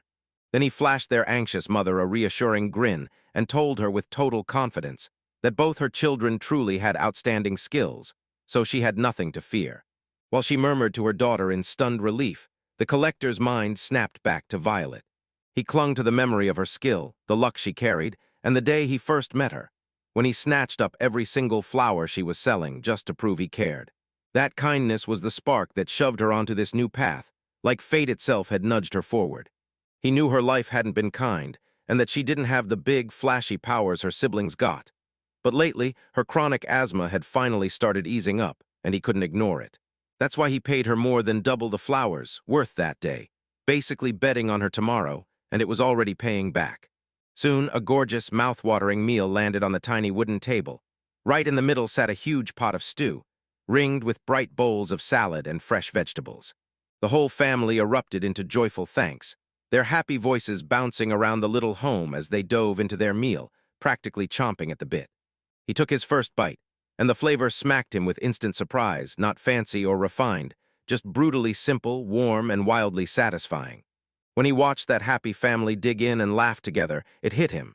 This wasn't just food. It was the kind of flavor you can't buy with any money because it was forged from love. A wave of brutal memories crashed over him, cutting straight through the cozy comfort of this table. Cold, lonely meals in glittering halls, and the chilling image of a blonde woman that still haunted him. A whole past that felt like it belonged to someone else, a million miles from this humble home. Violet clocked his sudden pause, her brow pinching with worry as she asked if he felt off or if he hated the food. Then he jerked back to the moment and promised her, quick as a spark, that the meal was absolutely perfect. After that happy dinner, the mother spotted her kids nodding off from the excitement, so she turned to the collector and asked if he'd tell them bedtime stories from his travels, and he gladly said yes. Moonlight, soft but relentless, spilled through the kids' bedroom window and stretched ghost-long shadows across the floor. Right after he wrapped up that mind-blowing forest and dragon story, the two kids slid under their shared blanket and begged, right before he left, if they could ask him for a favor. With innocent eyes blazing with hope, they begged him to buy their skills, saying their family was broke and selling what they could was the only lifeline they had to ease life for their mom and sister. A rush of emotion hit him as he stared at their tiny, earnest faces. He was so moved by their selflessness and the way they clung to their family that it sparked a weird, blazing jealousy in his chest.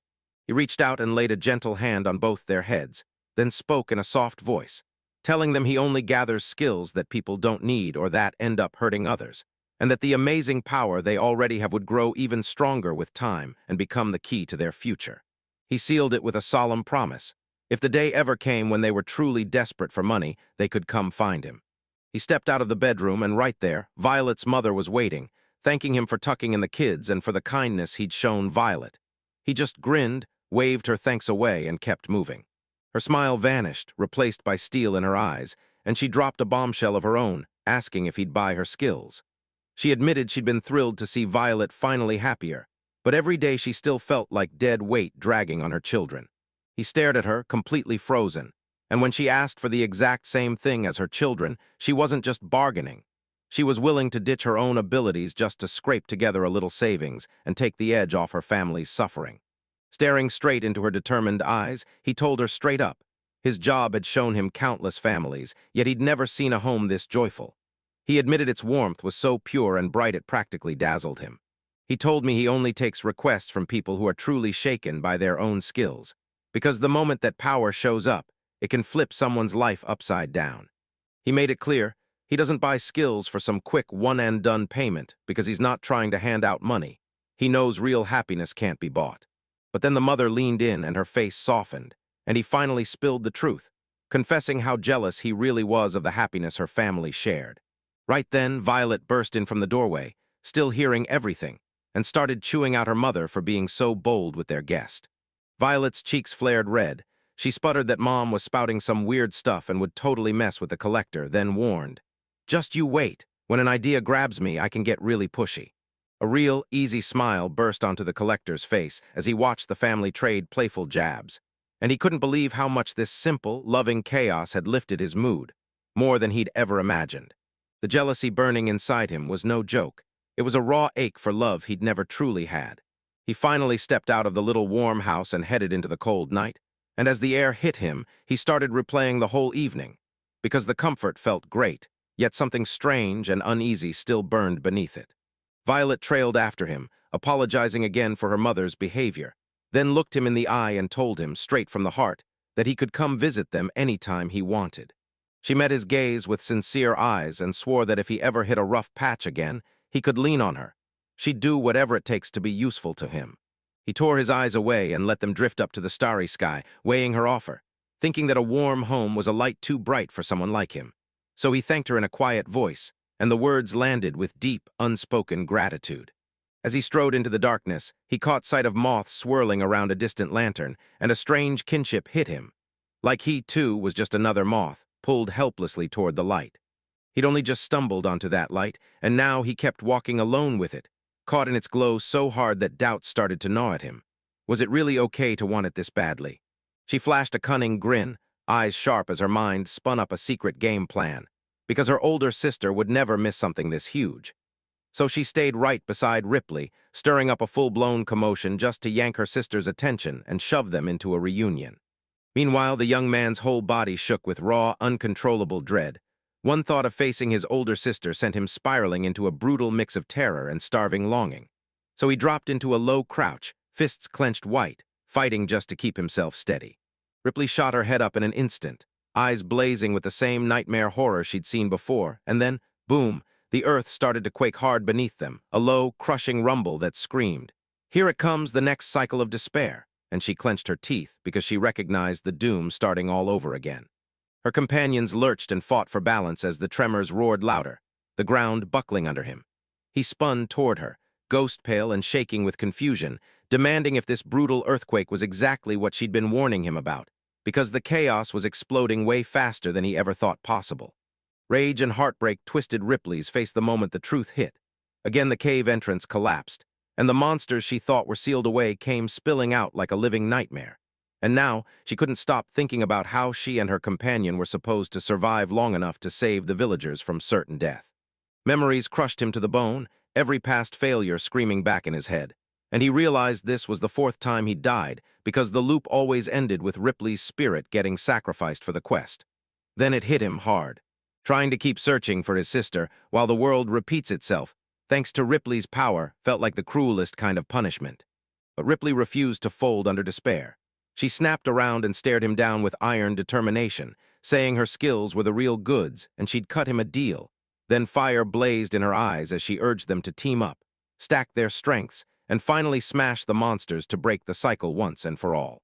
Ahead of them, the thing that terrified them most finally came into view, a colossal dark seal carved into the cave's rock, its arcane symbol throbbing with pure malice, then exploding into shards as the barrier snapped and the darkness rushed through, while the air turned ice cold and the last wisps of the magic ward died off into nothing. From the cave's yawning mouth, a vile horde erupted into the world, slimy blobs oozing and slithering beside winged monsters with one dead stare eye, horned demons roaring with gaping mouths as they lunged into the daylight, a full-on nightmare army unleashed.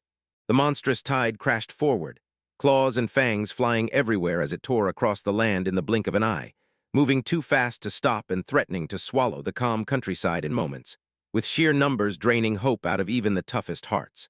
Spinning to her companion, Ripley swallowed her pride and apologized, This was all she had for him right now. Then she thrust her hand forward and offered a deal. She'd sell him a slice of her offensive skills. For this crucial stretch, she insisted, it'll have to be enough, just enough to give us a fighting chance. When their hands locked together, the deal exploded in a brilliant flash, light raining down between them like a storm. Glowing panels burst into the air and started tallying the powers being handed over. Advanced swordsmanship, sharper perception, boosted physical ability, iron tenacity, and his own return by death. The protagonist just froze, eyes blazing with shock, staring at the massive power suddenly coursing through him. A rush of fresh confidence hit him hard, so hard he clenched his fist and felt real power for the first time. With iron conviction, he declared he could finally stand against the swarm, smash through the cruel fate chasing him, and save his village from getting wiped out. Then he spun to Ripley and demanded a weapon, anything that could help him put these new skills to use. Ripley locked eyes with him, disbelief and pure frustration burning across her face. Then she scoffed at his sudden bravado and snapped if he'd ever seriously considered just running away to dodge death.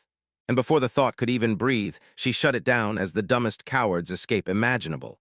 Because this wasn't a problem for retreat, it was a call for a warrior. She watched him, clocking how ironclad his resolve was to save his home. Sure, she got his noble heart, but worry gnawed at her. Those lofty ideals might be exactly what ruins him, right when he thinks he's safe. Then she cut in with icy finality. She'd never flee from what she alone can do, her identity and her curse locked to this never-ending fight. With his brand-new power roaring in his veins, the young man jabbed a finger at the looming threat and declared, "If fate can really be rewound, I'll use it to save my village from that monstrous swarm." Then his voice turned cold as he pointed out the cave ahead was packed with low and intermediate class monsters, and he'd even spotted a high-class one lurking in the mix. As they closed in, the terrifying truth of his words hit hard. The cave entrance was packed with grim, grotesque guards, bat-like monsters with bulging eyes and slick, slime-drenched horrors standing shoulder to shoulder, staring down the two who were coming, like they couldn't wait to rip them apart. He froze for a beat, running their twisted curse through his head like a diagram, every rule, every detail, until it clicked. If Ripley dies this round, the world rewinds a full 24 hours, but the hard-earned skills and knowledge they picked up come back with them, turning the next loop into a deadly advantage. Ripley crashed into the chaos, her sword flashing silver as she smashed the first wave of enemies. Yet a cold dread sank in. If she dies here, she'll lose the skills she just handed to him, and her sacrifice will mean nothing in this timeline. The pressure wasn't just on the world anymore. It was on her growth too, and the stakes were sky-high. She tore through the battlefield like a ghost you couldn't catch, her speed so unreal it made your eyes water, all while her face stayed locked in ruthless focus. Because one slip meant the whole world would crash back in a catastrophic reset, and this loop was darker and deadlier than every one before it.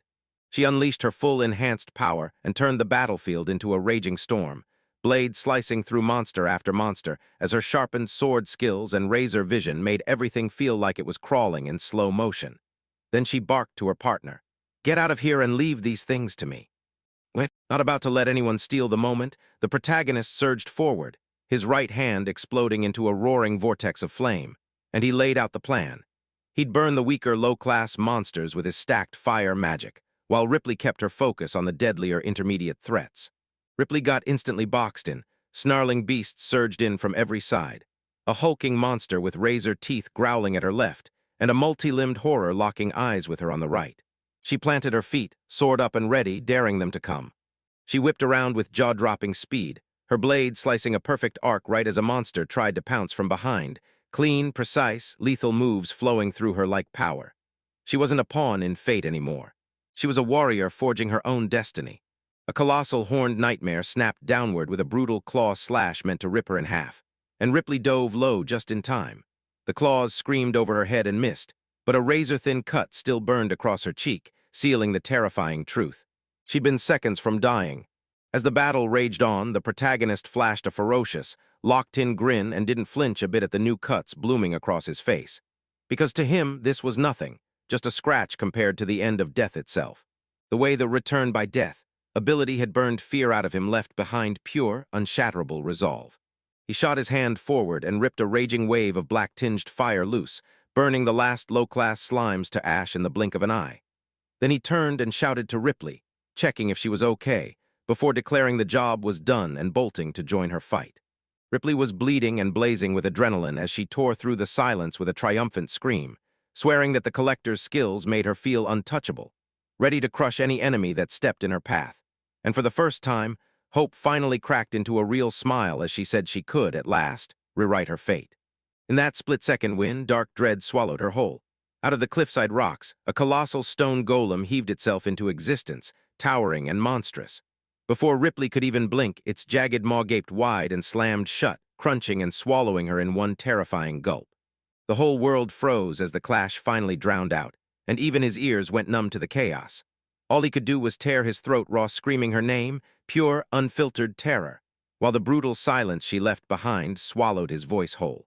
His eyes stayed locked on the chaos, and as each clue snapped into place, one ugly truth hit hard. This giant monster crawling out of that cave with its brutal earth armor was the reason Ripley died in the timeline that just got erased. Ripley was done being powerless.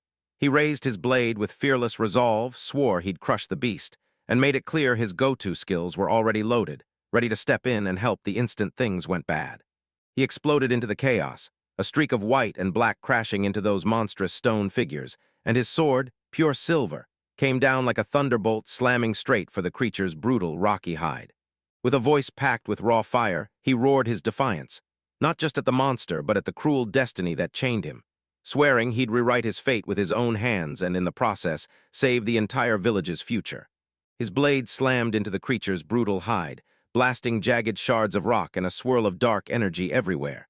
And when the golem shattered, that tearing crash echoed across the battlefield, proof that his power had surged and his will was truly unbreakable. He angled his head and locked eyes with the collector, daring him with a sharp, knowing stare. This wasn't some only skill. It was a power that could rewrite reality itself, so he better watch what it could really do. A faint, triumphant smile flickered across Ripley's lips as the last of the immediate threat crumbled into dust. And in that quiet burst of victory, a huge realization hit him like lightning. He knew, with total certainty, that fate had finally been rewritten. The sun spilled long shadows across the rolling hills, and with the danger gone, the path ahead lay open, peace settling in hard, like the calm right after a brutal life-or-death fight. Back in the village, life marched on in eerie calm. Folks went about their daily routines, totally clueless about the disaster that had barely been dodged. Walking side by side with her two saviors, Lee flashed that bright, contagious smile and admitted, almost in disbelief, how weird it felt. Like after all this time, the world was finally moving forward the way it's supposed to. And for her, that simple truth carried a weight big enough to bend the whole sky. She snapped her gaze to the collector, and pure gratitude burned in her eyes. Lee basically couldn't believe it. Because he stepped in, they were saved, and everyone else avoided that awful fate. The brutal strain of that endless loop finally slammed into Ripley, and his body gave out as he crashed against the collector for support. Then he blurted the nightmare truth. To win, he'd had to die again and again, at least 4 times, reliving agony until it nearly shattered him. With panic blazing in his voice, Ripley begged the collector to buy his skill. He admitted that management was a brutal power, but he still pleaded for a return by death, because the collector could tuck it away outside his usual slots and didn't want money anyway. He trembled as he thrust his hands forward, begging to sell his one and only skill, his last cursed lifeline, while the collector just stared, face unreadable as he measured how heavy that horrifying power truly was. Without a single pause, the collector slammed his choice into place, one decision that would flip both their lives forever. He nodded and agreed to buy the only skill that returns by death, but there was a catch. He'd pay for it for free, and with that, their pact was sealed. Just as they sat down to do the transfer, a brutal problem slammed into place. The collector said he'd tried it before, and with his trading skills stuck at level 1, he couldn't snag an only skill. So Ripley just stared in pure shock and crushing despair. The last shred of Ripley's composure snapped, his voice shaking as he finally spilled what his curse really meant. Once he had this power, he was trapped living forever, unable to die, doomed to an endless stretch of awareness he couldn't break free from. His thoughts snapped into a nightmare spiral, racing through visions of endless torment, and he couldn't stop asking, what if death came as a slow, agonizing illness? And what if he'd have to kill himself every day just to rewind time? A lonely loop, one that could one day swallow the whole world. He snapped back to the real world and blurted an apology for his outburst, swearing his brutal fate wasn't the collector's doing. Then he tried to take his words back, but his confession still sat like a heavy stone between them. The collector refused to let him carry that weight alone. He fired off an apology on the spot, swearing with total conviction that it was his fault, because his trading skill just wasn't strong enough to save the day. A brutal law of their world shadowed the deal from the start. When someone stalls, they don't grow. Only their skills stay stuck, and nobody ever gets a level up again, trapped forever at level 1. The collector couldn't even wrap his head around how terrifying Ripley's constant dread really was. Because if the world kept looping for him, the agony of dying would never let up, and sooner or later, some cruel soul would catch on to his power. His mind curdled with dread as he pictured what would happen if Ripley's secret fell into the wrong hands. Someone could grind him down, keep killing him just to claw back control, and trap him in torture that never ends. The collector crashed under a wave of self-hate, staring at his own reflection like a joke, sick with how powerless he'd been to stop it. From that gut-wrenching despair, a wild new thought ignited in his head. If skills really do have levels, then they can reach level 2. That idea snapped into focus, turning into his new mission, perfectly tied to why he started collecting in the first place. Sharpen his skill until he could finally face that one someone. He stared into those glassy eyes and swore on his life, heart pounding with iron certainty. He couldn't stop what was happening right now, not yet. But he would crank his trading up to level 2, then he'd finally buy a return ticket by taking death. His mind snapped back to the dear friend who fought tooth and nail all the way to the bitter end. And he knew that if he quit now, with hope still clinging by a thread, he'd be spitting in that friend's memory. Ripley was left speechless by that claim. He'd never once dreamed his skill could level up, not even in his wildest thoughts. He didn't fully understand how his power worked, but he clenched his fist, and fresh resolve snapped into his expression because he couldn't afford to drown in self-pity. Right before they split, Ripley leaned in and made the collector a promise. If the power in him ever started to weigh too heavily, the collector should come find him. Ripley would lend his strength in return. And as the two parted, the collector just stood there on the path, stunned, trying to wrap his head around the terrifying truth of a power that could bring someone back from death. He spun around and strode off, his boots thumping the dirt road and tossing up dust behind him, and the whole time he couldn't help thinking how only real skills pull off the unexpected. Because after that weird encounter, time finally kicked back into motion for good. His stare turned steel-cold, and a fresh blaze erupted inside him, burning brighter than ever with purpose. The time for aimless wandering, hunting as a skill collector just to find his sister, was done. Now it was something sharper, harder, and way more urgent. He finally got the one truth that couldn't be argued. If time didn't move forward, then the future would vanish too, and with it any chance of ever seeing her again. The town square is buzzing, merchants shouting, citizens rushing like a beat the young man's known forever. He's a collector, a merchant dealing in the one thing that can flip someone's whole life, skills. He buys and sells those variations that shape who you are and what you can do. A stranger he barely knows yells his name, clearly thrown off when he spots the collector isn't at his usual job, and the collector just smirks like he's got secrets. Yeah, he's staying home today for something private. He grips a sealed, official letter in his hand, crisp paper and all, stating that a regular client has personally demanded his presence. Then he charges up a run of well-kept stone steps, and the moment he climbs higher, the buildings around him flaunt wealth, flashing that he's crossing into the city's richer side. His destination is a massive, grand estate with doors so thick they look unbreakable. Then he announces his arrival, and his gaze snags on a faded poster nailed to the wall, promoting an arena match, like a neon sign pointing straight at the powerhouse he's come to meet. Right before anyone can even welcome him in, boom, something hits from inside like a war drum, the power behind it roaring free. Then there he is, a man carved like stone, hair blazing like fire, frozen mid-strike as his brutal training makes the whole building tremble. Leon, the arena champ, whips around with a warm, familiar grin and greets the collector like he never left, his training instantly shoved out of his mind, while a second hulking man stands beside him, staring at the collector's arrival with equal parts awe and jittery nerves. Leondold tells Kongyus that the monster attraction skill he snagged from the collector has been a cheat code for his training, helping him sharpen his moves non-stop. And then he jabs a thumb at Kongyus like, "Yeah, the collector hooked you up too, proud." As Leondold casually asks who Kongyus is with, his friend's calm snaps like a rubber band, because the real reason he showed up is about to hit hard, and every gaze locks onto the collector. In a burst of pure desperation, Kongyus surges forward and clamps onto the collector's hands with shockingly solid strength, voice cracking as he begs, please sell him the cooking skill for his new wife, and swear that no price is too high. The collector jumps at this loud, panicked scene and quietly reminds the champion that every skill deal was supposed to be handled in secret. Then he sits back and asks, cool as ice, what on earth could be forcing such a desperate public plea? Leondold just shrugs and laughs it off, telling the collector, it's all good, Congus is my dearest friend, not some random stranger. Then he points them to a comfier spot to sit down because he wants everyone to hear the whole story behind this weird request. They move into the grand home's comfy, well-furnished sitting room, and the moment a tray of drinks slides in, the tension starts to ease, at least a little. Three men sink into their seats, breathing in the heavy mix of nerves, curiosity, and secrets that no one dares to say out loud. Congus takes a slow, measured sip, but trouble clouds his face as he watches his friends fall into distress. The collector leans in and gently prods him, demanding he explain what's going on, and why that desperation hits so hard. A soft blush blooms on Congus' cheeks as he kicks off his story, telling you he just got married to a gorgeous woman. And now he's the fighter and adventurer, pulling in every last coin, while she's thrown herself into housewife life with everything she's got, giving it her absolute all. The collector makes her case, saying cooking is a skill you can train with basic practice, and buying it outright would cost a fortune. Yet Congus's face twists in agony as he snaps that she's hopeless. His cooking is so awful that he feels he has no choice but to hand her the skill.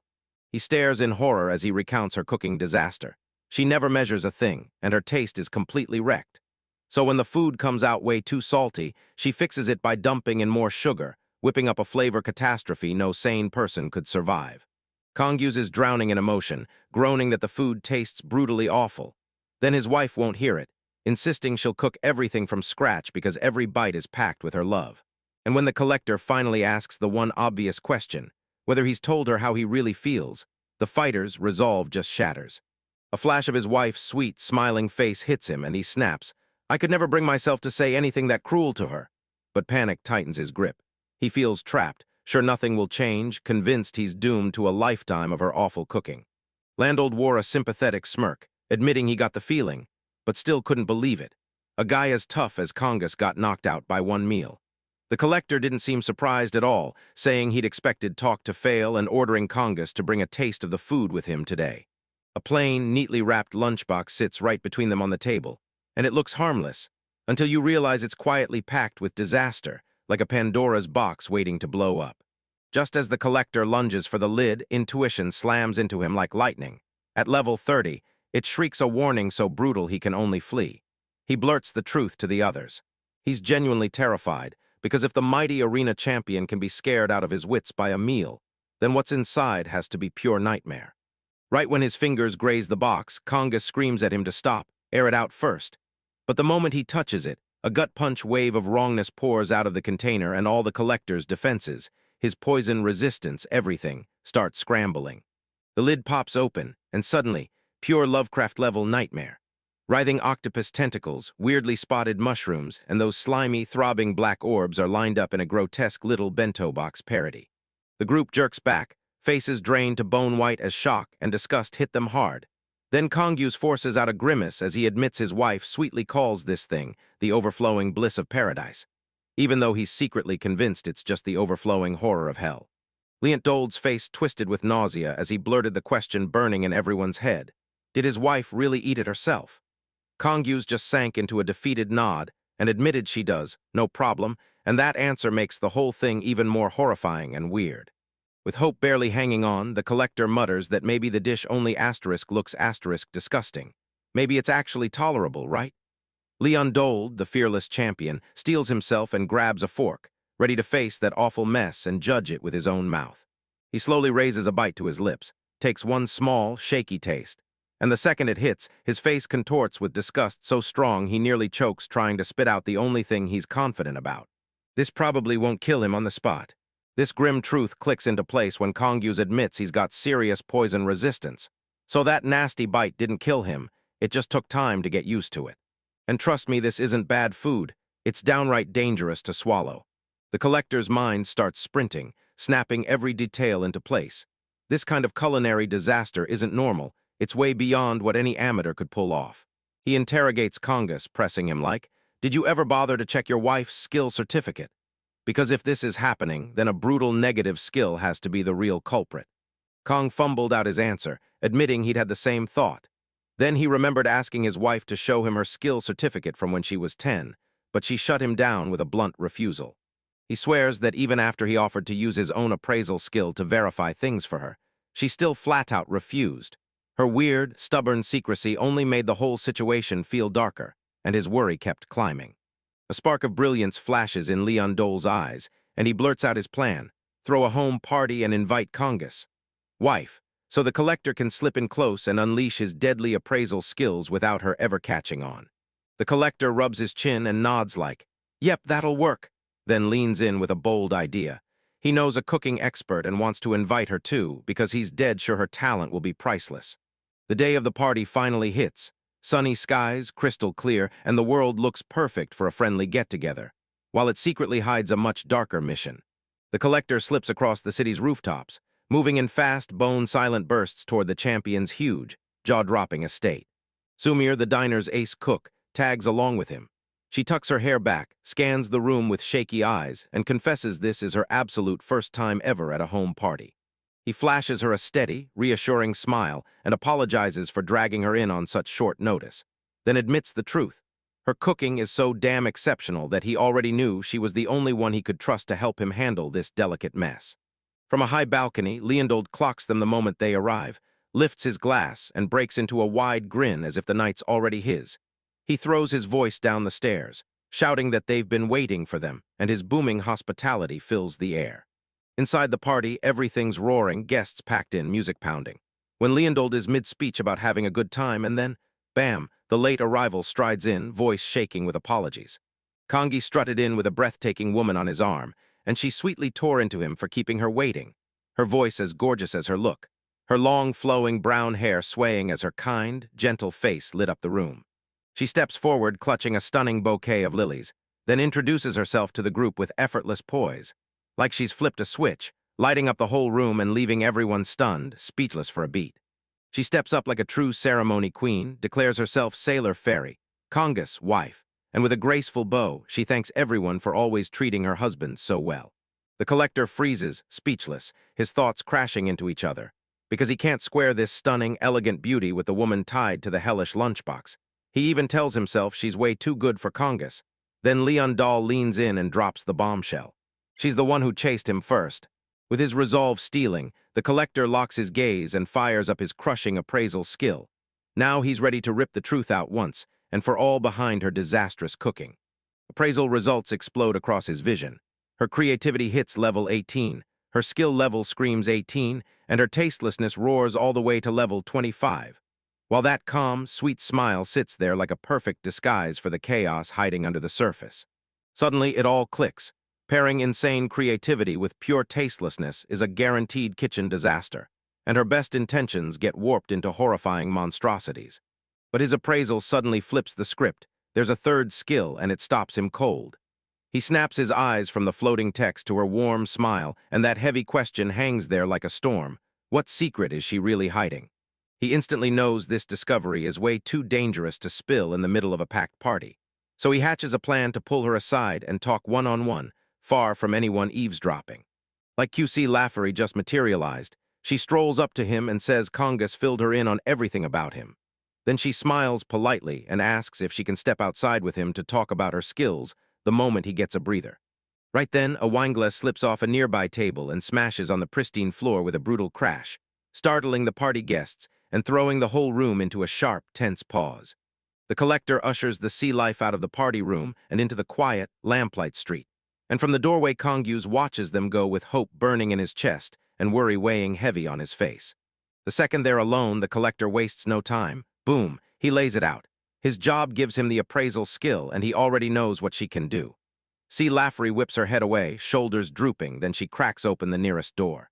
Without warning, she crumples onto her knees on the stone steps, head hanging low, pleading in a shaking voice for him not to spill what he's uncovered to her husband. The collector doesn't get stuck on her plea about cooking skills at all. He's slammed by the raw terror in her voice, and he blurts out, "Why are you fighting so hard to hide your other talent, that high-level cosmetic magic?" Then it hits him with a jolt. Her makeup isn't just bad taste and cheap tricks, it's a weapon. At that level, she's not doing faces. She's rewriting them, turning her whole look into a total transformation. Using his clairvoyance, he presses on and demands answers about the burn mark on her face. Then her whole body jerks like she's been hit, stunned that he somehow knows that too. Her calm snaps in one brutal instant. She barely manages a whisper of defeat, admitting that he's already seen through every last secret she tried to hide. She kicks off her tragic tale by digging up a brutal accident from her childhood, one that burned a permanent scar across her face and left the pain so fresh it still hurts when she thinks about it. The flashback rips open the truth. Her old, scarred face screams from the past, clashing brutally with her now flawless look. And when she finally speaks, she admits she started to despise her own reflection, shutting the door on any hope of love forever. One fateful day, a kind young man handed her back the hat she'd dropped. No fear, no panic, just a young Conga staring at her and calling, "You're a cool lady." He tossed out an innocent, blunt compliment, and it absolutely knocked her off balance, because he didn't treat her scar like a flaw at all. He called it a life badge that proved she was strong, tough, and straight-up badass, the exact kindness she'd never felt before. She tells the collector she's dead sure.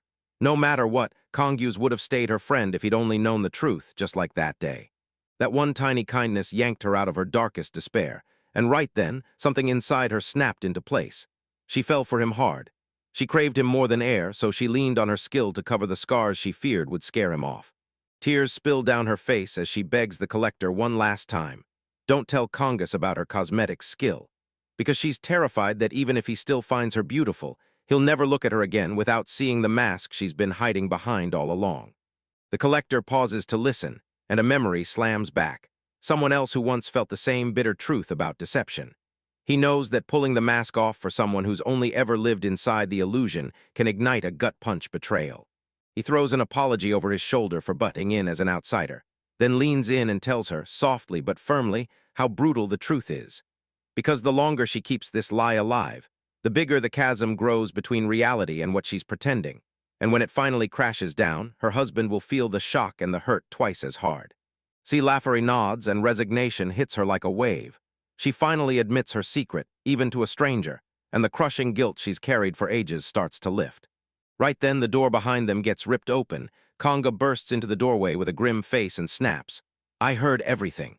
A brutal wave of shock slams into the room and freezes both Calipari and the collector, because their private, heartfelt confession got overheard by the one person they swore they'd never let hear it. Lafferty's face drains of every last drop of color as her husband steps closer, her eyes blazing with raw terror, because the secret she fought to keep hidden is about to get ripped open for good. Kong strides straight up to her, voice low and unshakable, and tells her not to underestimate him, because the one thing he can't stand, the thing he hates more than anything, is watching her suffer. He yanks her into a crushing, wrap-you-up-tight embrace, pinning her against his chest, and tells her the real reason he's obsessed, her dedication, her heart. Tears of shock and relief pour down Salafari's face as she clings to him, and the warmth of his embrace obliterates every year of fear and insecurity. He leans in and promises her, "I'll love all of you, your mark, your awful cooking, everything," telling her he loves her for who she is, not the mask she shows the world. From the doorway, Sumer comes in first, and Leondold, still grinning, soaks up the emotional reunion like it's a scene worth savoring, and Congus proves right then that he's a man of incredible character. As Congus cradles his crying wife, a heavy truth hits him. This might be what real love feels like, accepting someone fully, flaws and all. Leondold wisely tells them to back off, then pushes the couple to save the tough talk about the practical skills for another day, cutting the scene as time keeps marching forward. Later, in a calm little cafe, the collector leans in and grills Sumir for an update on the cooking, and they dig into a slice of cake while the tension hangs in the air. He takes a slow, thoughtful bite of the sweet dessert, and for a split second the sugar wipes away the party's chaos. Samira grins and tells him it all played out exactly like he predicted, while behind her, a ghostly spectral bento box looms like a punchline, silently shouting about the disaster they just barely dodged. The collector laid it all out for Leondold. Turns out Sea Lifeyear's top-tier cosmetic skills were messing with her other abilities, so when she tried to cook, everything went sideways fast. After it all goes down, things look like straight-up domestic magic. Kongyu swears his wife's gotten even more loving, then joyfully hands over the collector's fee, begging him to keep her cosmetic skills so she can always feel beautiful, while also whispering that he better not bring back that awful, tasteless skill. Samir bursts into laughter, calling the whole mess weirdly romantic, until she's back to reclaiming that tastelessness skill for him. The collector slips the fee into his pocket, then grins with a wry smirk like, "I'll go buy the skill back right now." What? Sumiri taunts him for not getting how a girl's heart works, but her grin is real. She admits it's downright sweet to be loved that fully. Once the business is wrapped up, the collector bolts to reclaim that troublesome skill. He strikes a deal, convinced it's the best move. Leave her cosmetic skills stuck at level 1, so she can boost her confidence without turning it into a total mask or messing with her other powers. He's convinced this is the only real way forward for her. If she starts with a lower-level skill, she can grind through her insecurities day by day, and she might even crush them completely within a year. As he strides through sunlit streets, a deep thought hits him, and he can't stop musing. Cooking and life both taste better when you throw in a dash of surprise spice. With his pack locked on his shoulders, he keeps moving, hungry for the next client, and the next wild story waiting to happen. Because it's those tangled, fascinating human problems that keep his life as a skill collector forever gripping. The ancient text snaps open its pages and spills the real rules of this world. Skills aren't just something humans can do. They're divine gifts from the gods, and it reveals a secret so few know that it flips everything about how the world's creatures are supposed to understand themselves. This knowledge blows the human's only idea out of the water, because even the scariest monsters don't just lurk, they fight with skills. You've got Skill Eater and Mind Link, tied to a draconic beast and a creepy one-eyed plant monster, and that's the kind of terrifying power that hooks any serious skill collector instantly. He stared hard at his notes, brow creased as the new info sank in, thinking monsters can't speak. So bargaining face-to-face has always been a total no-go, a wall between people and the wild things out there. Then he snapped his gaze up, caught a fresh scent on the wind, and went on alert. Sea air stings his lungs with a salty bite as he stares at the coastline ahead, where a tiny fishing village huddles along the shore. He grins. This little place feels like it could be his next big break. With his heavy pack strapped tight, he sets off across the hot sand toward the cluster of rough, rustic buildings. With a big, welcoming smile, he starts shouting to the villagers strolling past, pitching his wild idea on the spot. "Hey, swing by if you want." He calls out, making it crystal clear he's hunting for any unwanted skills they've got. Yoru's weird announcement snaps everyone's attention, and before long a man strides up with cautious curiosity in his eyes. Yoru locks onto him, fully focused, hanging on every word, hungry to find out what kind of skills this remote village is hiding. After a killer morning of transactions, Yuri jigs the coins in his palm and grins like he just struck gold. This village is way busier than he expected, the perfect money maker. And since his work's done for now, he wastes no time hunting down a spot for lunch. While he wanders the shoreline hunting for something to eat, a weird tower on the village edge grabs him by the eyes. Tall, modern, and totally out of place beside the battered fishing huts. And now he can't stop wondering what on earth it's doing there. He finally spots a tiny eatery, a shaky wooden shack perched on a cliff staring straight out at the endless blue sea. Then a waitress slides over a stunning meal. A whole grilled fish, plus a bright bowl of fruit salad-looking goodness, like the perfect lunch for a scorching warm day. The first bite of that fish hits like a miracle. He's blown away by how perfect the food tastes and that jaw-dropping view outside his table. Then he thanks the waitress for the amazing meal before leaning in and telling her he's got a question he needs answered about the village. Curiosity hijacks him. He points at that weird building he spotted earlier, then leans in toward the waitress, asking about the strange tower sitting out on the village's edge, while his eyes lock on it, pounding with non-stop questions about what it's really for. The waitress shrugs and says it's just a house, then deadpans that it belongs to a local weirdo named Therapy, and Yoru's thrown for a loop by how bluntly she talks about the tower's resident. She keeps going, saying the woman who lives there swears, straight-faced, that she can talk to monsters. The waitress doesn't buy a word of it, but she adds that the local kids are totally obsessed with her, and then tells Yoru to go check it out himself if he's really that curious. This news hits Yoru like a bolt of lightning, because if he can somehow talk to monsters, the possibilities explode wide open, and more than anything, it could be the one lifeline he needs in his frantic search for his sister, which is why seeing this total weirdo isn't just a plan. It's an absolute necessity.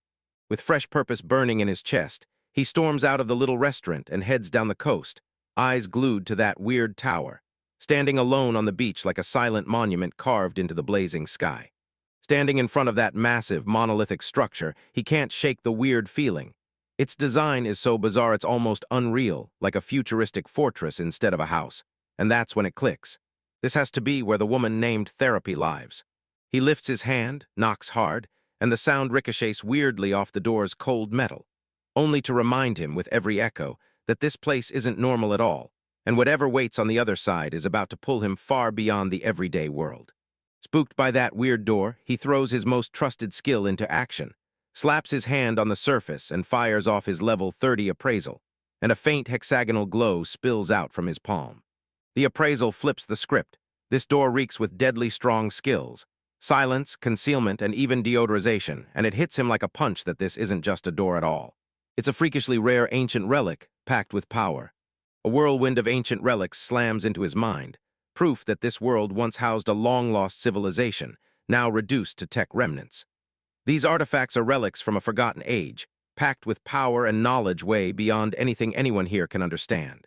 Turns out these relics are on a whole other level, so advanced they can't possibly be rebuilt with anything modern, and their very existence is a guarded secret that only a tiny few know, a buried piece of history the rest of the world never even suspects. He pauses, staring at the relic like it might bite, and still hears nothing from the inside, because he knows those ancient things are notorious for going haywire, where the power is just as dangerous as it is incredible. Part of him screams to turn back, because what if this tower's got something weird brewing? But he fights the urge and hesitates anyway. Then he fires up his presence detection skill, and his stomach drops when it pings back. Nobody's inside. That silence only makes the mystery uglier and keeps him from walking out. He stands there torn in two, sprinting all this way on a wild rumor about a monster talker, only to face a silent, maybe even empty fortress. He clenches his choices in his head, weighing whether to bail now and return later or push forward anyway, even with the dangers lurking ahead. Right when he's about to turn away, the door glides open with a soft hiss, and there she is. A woman in glasses with hair a little all over the place, standing right behind him like she spawned out of nowhere, and she startles him by asking politely if she can help, even as her sudden arrival slips right past his active detection skill. She yawns, says his knocking dragged her out of sleep, and flashes that sleepy smile like, yeah, it's really you at my door. Talk about a wild contrast to the fortress-like home she lives in. Yoro gets thrown off balance, stammering out apologies for waking her, yet one baffling question hijacks his thoughts. How did she slip in without him sensing a single thing, even with his full skill turned on? He snaps his appraisal skill onto her, and the reading comes back just as messed up, like an unknown force is cutting off not only her presence, but every skill she has. Still, she blinks at him like nothing's wrong, apologizes for sleeping in too late, and that bright, cheerful energy knocks the fight right out of him. The moment his eyes lock on that delicate star-shaped necklace on her chest, he knows this has to be an ancient relic, the real reason for the interference, and he braces for it. Then he steps in, says he's a skill collector, and tells her he heard rumors that there's someone in this village who can talk to monsters. The second he mentions monsters, her sleepiness evaporates and glittering excitement takes over. She shoves in so close her face is inches from his, eyes blazing, and blurts out if he's just as obsessed with those creatures. Without so much as a pause, she explodes into a rapid-fire, passionate rant about her favorite monster types, confessing her brand-new beast obsession, and how she's got a sweet spot for the chubbier goblins, until Yoro is left completely stunned by her wildly intense enthusiasm. Her rant rages on as she gushes about how adorable monsters become the moment you raise them. Then she admits, with a nervous laugh, that giants are probably way too big and would end up gobbling her whole. Yoro just freezes, stunned that she's talking so casually about domesticating creatures everyone agrees are pure danger and guaranteed to bite. She suddenly slams on the brakes, a heat of embarrassment surging up her cheeks as she realizes she's gone way too far.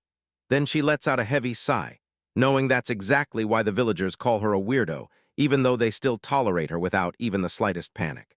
Blushing hard, she drops into a deep bow, stammers out a flood of apologies for that outburst, and begs him to erase every word from his mind. Because one second she's flying on manic excitement, and the next she's mortified, leaving Yuri completely speechless. He gapes at her, utterly lost for words, still reeling from that whirlwind conversation. Then before he can even speak, his instincts flare as a faint glow blooms from her chest. In a split second, her necklace spits out a blinding surge of energy, blasting straight for his head like a bullet, and the air snaps and crackles as the silent, deadly strike closes in instantly. You get yanked violently backward. Your body reacts before your mind even catches up, while your passive skills, sharp intuition, a barrier, and a sudden leap all snap into action at once.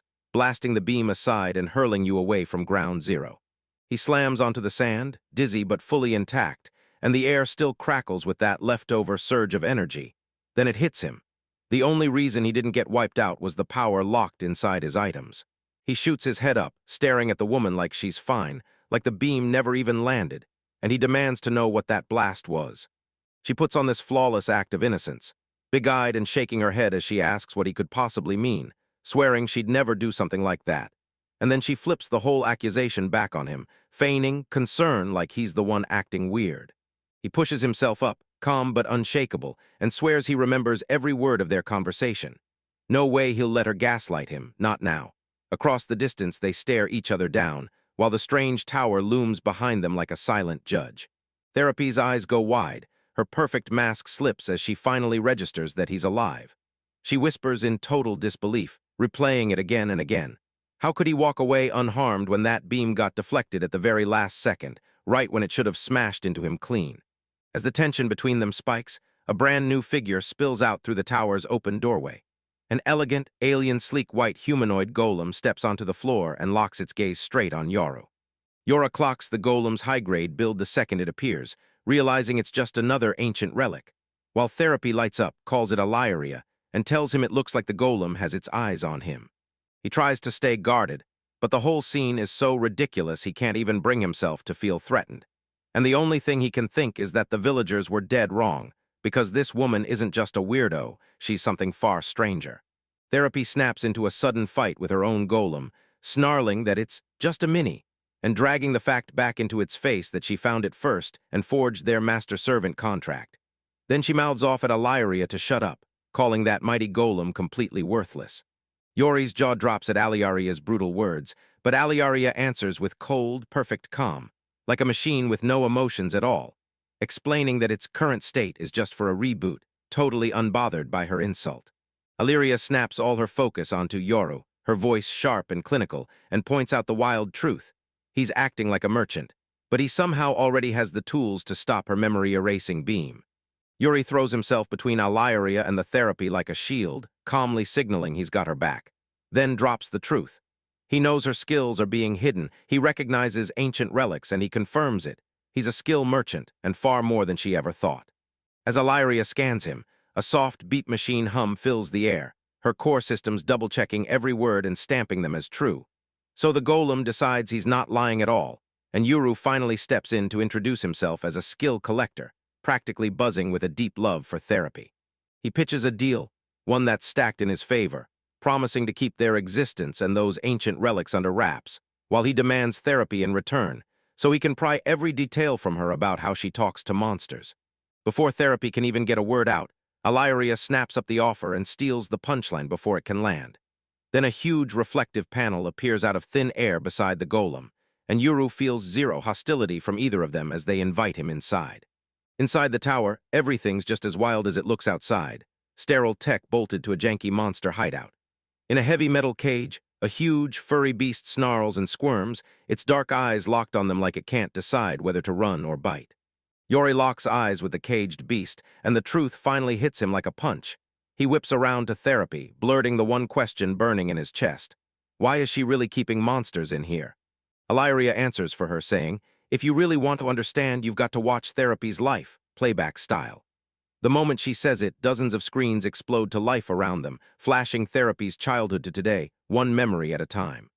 Yora blusters, getting all flustered and swearing he has zero interest in a drama. He just wants a straight answer to his question. Until Therapy, horrified at the idea of her life being put on display, snaps back loudly, insisting they should have listened to her original poetry instead. She snaps her gaze to the monster trapped in the cage, grinning like she's found her missing piece, then turns to Yoru and spills that her love for monsters isn't some phase.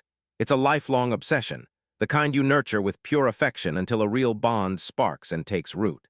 But then she admits that, little by little, she just started getting what they meant, like it was the most normal thing on Earth. And when Yura asks if that's a learned skill, she grins and tells him it's all just hallucinations. Aliria cuts in with a steady, calm voice and declares that the Therapy self-diagnosis is the real truth. Then Therapy snaps a glare at the golem. Furious, it just brushed her off and still somehow ended up confirming her hallucinations. The screens blaze with a cheerful montage. a young therapist laughing as she plays with all kinds of creatures, with a tiny Ali area always glued to her side. Then the golem steps in, telling us how her years of monster research finally paid off, when one day she just asterisk spontaneously unlocks a brand new skill. Aliria's skill, hallucination, just got revealed. The golem says it's now syncing with her deep hunger to understand monsters, and that's why it tricks everyone into thinking they're truly talking. As your mind races to understand it, you realize her incredible ability was just a fierce illusion she forged herself. Then therapy snaps and asks Aliria why they never told her, and the golem bluntly says she never would have believed it anyway. The golem grins and admits they had to slam the door on every visitor just to keep therapy and her weird little hobby safe, and that excuse spiraled into a real mess. Then the necklace hits. The relic was crafted to mask her powers from outsiders, and Aliria casually adds the best part, turning it into the perfect style accessory too, making Yoru feel like nothing but a pawn in their bizarre game. Aliria fires off a demand. She tells Yor to use his appraisal skill on the therapy so he can witness the truth for himself. Sure, it's worded like a question, but the golem's tone screams, "Do it," and Yor reluctantly falls in line. An appraisal panel flashes her skills right in front of him. Hallucination, insensitivity, charm, and even presence detection. And he just freezes, staring in disbelief as the impossible hallucination skill turns out to be real. He lets out a gut-wrenching sigh and drags his hand across his forehead like he's been beaten. Because that spark of hope he had is gone, swapped for pure, crushing disappointment that talking to monsters is still nothing but a fantasy. A fresh idea explodes in his head. He snaps his attention to therapy and asks, straight up, if she'll sell him her hallucination skill, and if she won't, he'll buy it instead. But the moment he says it, both therapy and her caged monster let out a furious, indignant growl. Later on, Yoru returns to the tower one more time, talking with Aliria as the day slips away, while the setting sun stretches long, dark shadows across the sand. Aliria quizzes him on why a merchant would ever talk to monsters, and Yura grips the locket on his chest, his face hardening as he admits it's all for growing his business, and even more for tracking down someone. The golem's optical sensor snaps onto the locket, reads it as a portrait, and labels the whole thing sentimental. So Yura cuts in hard, ordering it to stop scanning his personal belongings. Alaria's eyes snap from the locket to the far-off village, and the words hit like a thunderclap. This golem swears it spotted the woman from the portrait just the other day. Yuri's eyes go wide with shock, his heart hammering as he blurts out for confirmation, and Aliria nods, saying she saw Yuri in a tiny village south of where they are, during a monster field survey she did with therapy. The golem keeps talking, and it points out what made her impossible to ignore. She's been handing out free appraisals to anyone who needs them, from local villagers to travelers rolling through town. A storm of emotions rips across Yuri's face as his fingers clench his shirt on instinct. Because deep down, he already knows what they called her, the name the people she saved gave her. Aliria cuts through the silence and admits what he's been thinking. These folks aren't just calling her kind, they're calling her the saint. And suddenly a memory hits you. His blonde-haired sister, smiling softly as grateful faces circle her like a warm light. The wagon driver waves him off, praying for a safe ride as the carriage rolls away and dust hangs in the air.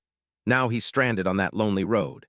He throws one last look over his shoulder, then faces the horizon, where a huge, unsure path stretches toward the distant coastline.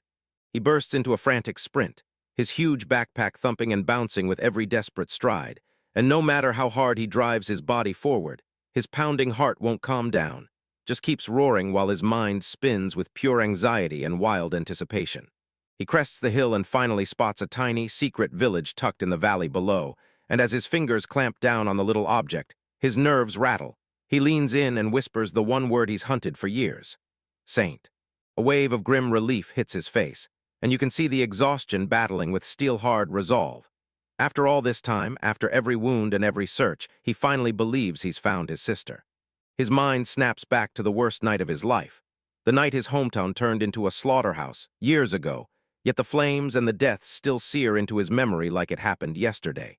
That one whisper, about a saint in some remote village, was the first solid lead he'd snagged in what felt like forever, and it lit a tiny, burning hope in his heart as he and his crew trekked through a far-off land, because once that clue landed, he had to chase it, no matter what it cost.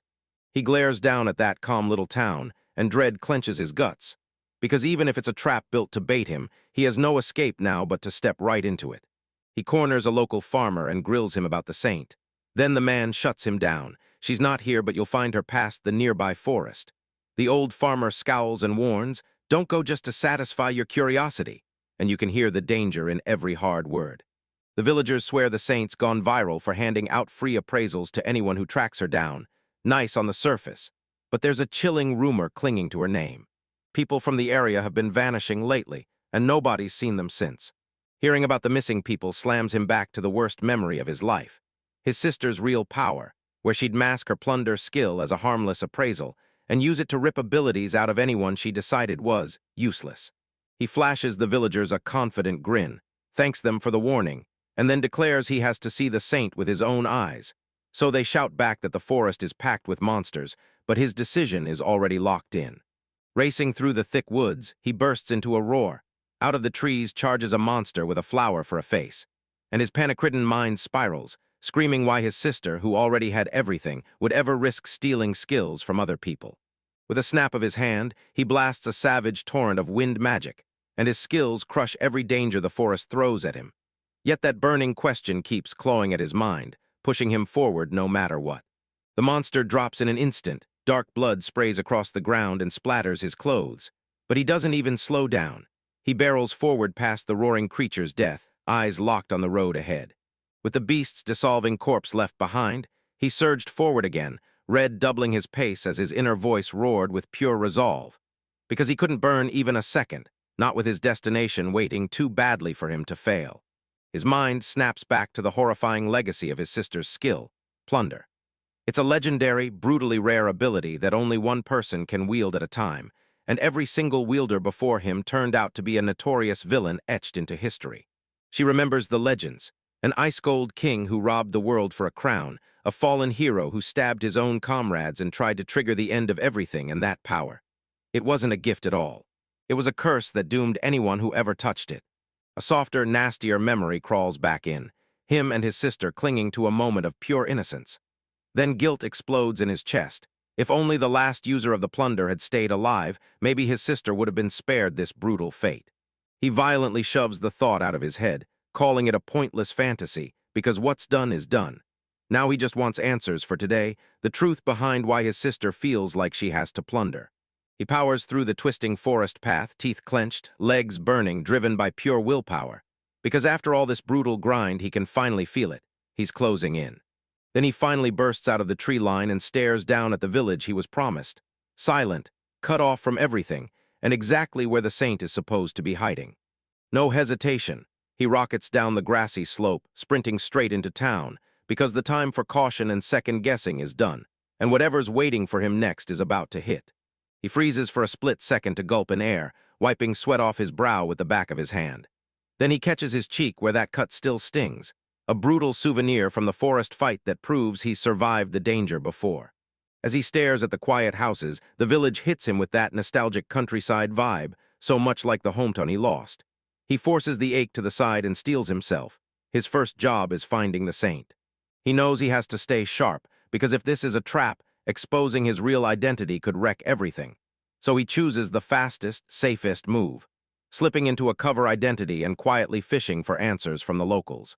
He snatches his courage and steps up to the village gates wearing a whole new mask, telling himself, right now, he's not the collector of discarded skills at all, just a plain traveling merchant passing through. The two guards at the gate stared in shock at a merchant showing up in the middle of nowhere. Then he hit them with a friendly smile and nailed his cover, claiming he was just chasing fresh business opportunities. Then he flashes a fake smile like he's stunned, tells the guards he heard this is Saint Sama's place, and slips in that he was secretly hoping to land one of her free appraisals. Clean, convincing cover for why he's here. The guards' faces light up the second they hear it, and they gush, full-on confirming the rumors and praising their saint as pure perfection, stunningly beautiful, while he just stands there with a calm, blank expression, quietly swallowing the storm of turmoil inside. When he demanded where he could find her, the guards pointed him up to a house perched on a hill at the edge of the village, then muttered a weak little warning not to get any strange ideas, like they actually believed nobody in the world could ever be a threat to her. He flashes a grin, tells them he'll take their warning to heart, and keeps going, while the guards gush on, praising the saint as a total powerhouse who can wield all kinds of brutal magic. As he sets up his little stall in the village square, he finally gets why the guard was slacking. because the villagers spill everything so freely, fully convinced their saint is unstoppable, untouchable. The locals couldn't stop gushing, telling him the Saint Sama hands out free weekly appraisals and even gives advice on how to sharpen your abilities, and they swear she's kind, wonderful, and loved by everyone. He leans in and repeats the rumors about missing people he'd heard, and the villagers nod along instantly, no hesitation at all. Yet their faith never wavers, because they're dead sure that as long as the saint stays with them, the missing will be found and brought back safe. He glances down at the trinkets on his stall, and a dark shadow sweeps over his face as thoughts of his sister crawl in, because these people crowd around her with blind trust, not knowing the terrifying truth lurking underneath. After he thanks the townspeople, he throws his things together and storms down the path that slips out of the village, because the moment they mention the Saint Sama lives in the house on the hill, something inside him jolts, too personal, too unsettling, like fate just grabbed his chest. His thoughts snap straight back to childhood, the day his own parents left him behind. Through it all, it was his sister, Nissen, staying by his side in their house perched on the hill, her presence the only comfort he had left. He still remembers those childhood brawls, how he'd tear through the chaos, come home bruised and battered, and find the one person who was always waiting right there for him. He halts in a jolt, eyes bulging with disbelief as he gapes at the house ahead. And when he sees it's a sweet little two-story place perched at the top of the hill, dread slams into him so hard he can barely whisper. This has to be a sick joke. His hand tightens into a fist as he strides up to the front door, and the mansion stares back at him with the exact same impossible architecture as his childhood home. He sucks in a breath, then declares himself a traveling merchant here to see the saint. No reply, so he shoves the door wide and slips inside with bated breath. And the moment he crosses the entryway into the main room, silence hits like a weight, thick with tense, waiting dread. The room hits him exactly like he remembers, bookcase walls and all, but dust clings to everything like a forgotten curse. Then, for a split second, a phantom memory flashes, his sister grinning at him while she totes a whole stack of books.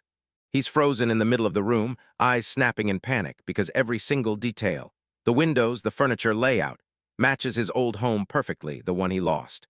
His eyes catch the picture on the wall, and the last shred of composure instantly shatters. He's suddenly 8 again, reliving how he helped his sister hang that exact painting in that exact spot. He steps deeper into that impossible house, his voice shaking as he blurts out his sister's name. Pure dread drives every step until he reaches the bottom of the staircase. His breath jams in his throat as he yells for her again, his voice reduced to a fragile whisper. And that familiar wooden banister suddenly feels like a memory turning into a living nightmare. At the very top of the stairs, a lone woman stands with her back turned to him, blonde hair spilling down like a golden waterfall, and the room around her is a quiet study, wall to wall with books, glowing in a soft, otherworldly light. The camera locks onto her feet, poised on the wooden floorboards like she owns the place, while total silence crushes the house, until only his ragged breathing breaks it. She slowly swivels toward him, a warm, welcoming smile lighting up her lips like she's been waiting for this exact moment. She lays a gentle hand on her heart, locks eyes with him across the distance, and in a soft, steady voice she names his worst fears and brightest hopes, then welcomes her beloved brother home. The young man stood in a dim study, old paper and dust choking the air, staring down a woman wearing his sister's face. Looming bookshelves loomed on every side, and the shadows twisted like they knew his fear, because his stomach was already sinking. And then he saw the chapter title hanging there like a verdict. He wasn't looking at his sister, he was looking at an imposter. A creepy smile crawled across her face, and the spark in her eyes was gone, the warmth he'd always known. The act crumbled in an instant, and all that hit him was the brutal truth. She wasn't the person he thought she was at all. Just a phantom mimic, pretending to be someone he loved for some dark, hidden reason. He forced himself to gather courage, kept his voice steady even while confusion clawed at him, and then he carefully asked if she was Saint Sama, the one the villagers had been whispering about. Because she'd settled in this quiet town, and right then it felt like the only thread he could grab for answers. She flicked her hand like it was nothing and admitted she was only copying the real saint, just a pale imitation of what everyone thought she was. But when he kept pushing, asking if she even knew his sister, her face snapped into pure, fanatical worship, and she shut him down fast. Saying one little no couldn't possibly hold what she felt, because her devotion wasn't even in the same world as his. Her hands clutched together at her chest, and her eyes burned with this unsettling, worship-raw intensity. Then she started gushing about the saint like it was gospel, praising her as wise and noble, the one who commanded power over everything, a goddess striding among mortals. And when she confessed that her devotion ran so deep she'd even copied the saint's exact look, it wasn't just admiration. It was full, unquestioning obsession. She leaned in like she was sharing a secret, pride and panic fighting in her eyes as she begged for his opinion. Was her imitation believable? And did she look close enough to the woman she worshipped? He backed up a step, and her wild, fanatical stare made his skin crawl. Sure, from far away she looked freakishly like his sister, so he admitted he could have been fooled, but he snapped off the compliment fast, jaw tightening as he demanded to know where his real sister was. She spun her back on him, posture dripping with arrogant superiority, sneering that the last thing his sister, his excellency, would ever be caught dead in some pathetic backwater village, and then going even further. She claims she wouldn't be in this country at all. She sank into the chair like she owned the room, her smile stretching into a razor-sharp grin, and with chilling joy she spilled a secret that could shatter everything. Turns out the saint had already grabbed control of a whole nation on the continent, and now she was plotting to swallow the entire world. The word hit him like a punch to the chest, and his eyes snapped wide with total disbelief. His brain raced to make sense of it, trying to match his gentle sister's face to this portrait of a brutal, power-hungry tyrant. The imposter soaked up his stunned silence like it was a prize, then kept spinning her story with a smirk that screamed satisfaction, saying his sister was way too wrapped up in her grand ambitions to spare him a second, and he could only stammer, trying to scrape together a single coherent question as this impossible truth hit him. His whole world felt like it was tipping off balance as he tried to make sense of it. He'd been grinding his skills as a skill collector, completely clueless that his sister was turning into some world-conquering menace, and now he was throwing frantic questions at the void, begging to know why she'd choose that terrifying path. She stared down at him with pity and contempt twisted together, shocked that the saint's own younger brother could be so clueless about his sister's real nature and what she was really planning. She said she understood the saint way better than he ever could, even though they shared blood, turning to him with a close lean and a voice that dripped venom as she spat out her final, vicious verdict. He was nothing special at all to his sister. But his spirit wouldn't snap that easily. He dug his heels in, eyes locked, staring past her at those silent bookshelves. He told her the truth. The fact that he didn't understand her was exactly why he wouldn't quit. He'd keep hunting for clues about what happened to her. His eyes narrowed with iron resolve. This wasn't the kind of thing you do as a stranger, or someone you barely know. He was doing it because they were her family, a bond so deep it crushed anything like simple admiration or mindless worship. His words lit a furious fire in the imposter's eyes, and her bubbly mask shattered fast. Pure rage took over. Lightning crawled along her fingertips as she snapped at him for his arrogance, furious that he actually thought he was the only one meant to be special to the saint. The air turned thick with menace, that one word souring her every thought, and then the story snapped to the outside of that cozy little house, watching in silence as the violence inside was about to explode. Right out of nowhere, a colossal lightning bolt ripped through the roof and nailed the exact spot he'd been standing seconds ago. Floorboards detonated into splinters, and the blast slammed him backward hard enough to wrench a raw scream of pain from his throat. He slammed onto the ground outside, every bone screaming as he stared at the smoldering hole where the house used to be. And the instant that attack hit, so fast, so final, made one thing crystal clear.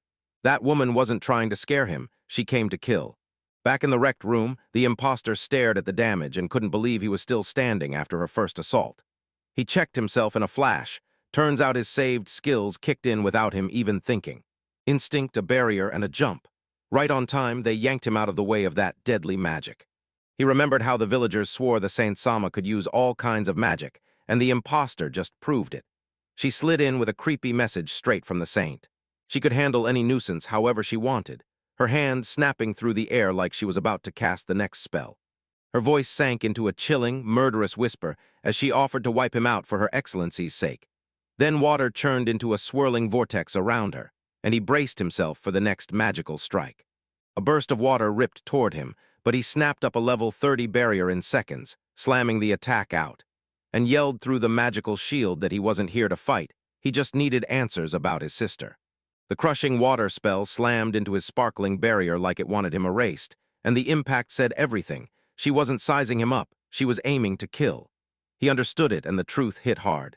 She waved off his skill as nothing and ordered him to die. A wicked grin curled on her lips as she watched him choke on his own struggle, loving every ounce of control she had over him. Then she taunted, asking how he'd survive her next strike, right as the water twisted and began to reshape itself. That brutal water surge crashed through his barrier, wrapping him in a suffocating, crushing flood where every breath died in his throat. Then one terrifying thought hit him. What if she had the same plunder skill as his sister, the kind that steals abilities from anyone in her way?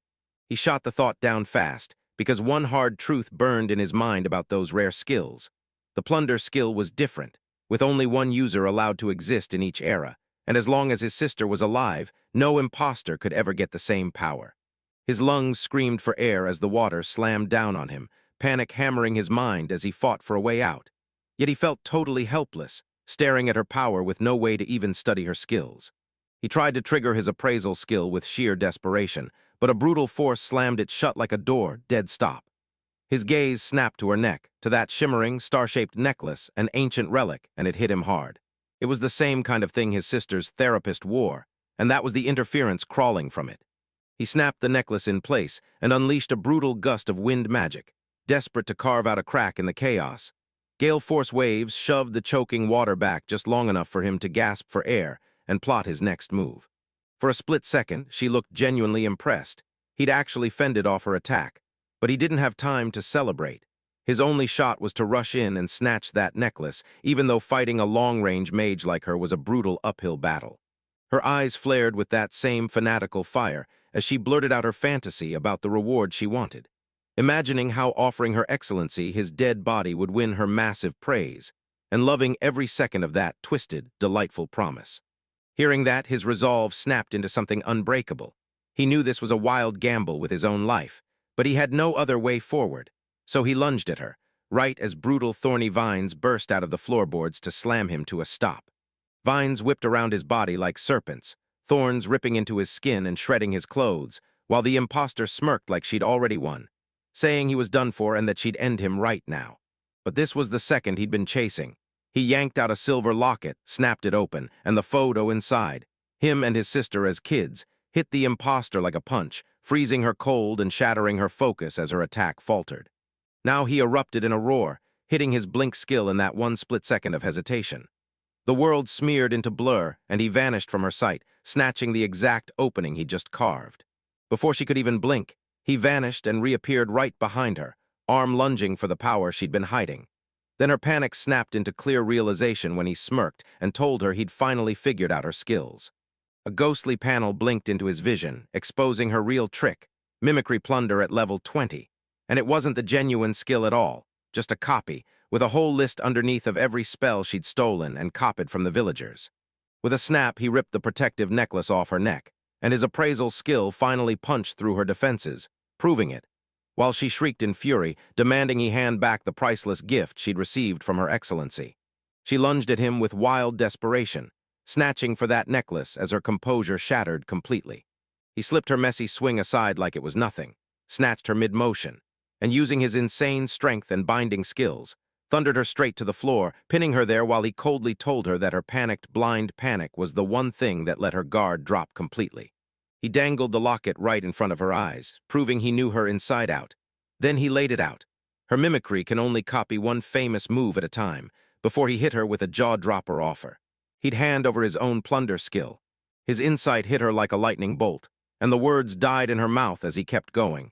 He'd obsessed over plunder ever since he and his sister split, even guessing that resistance-type skills could stop it, and now he was itching to test that theory. Then she finally snapped, "Shut up," her face twisted with bitter frustration as she fired off the truth. None of this matters because her skill was and always would be just an imitation.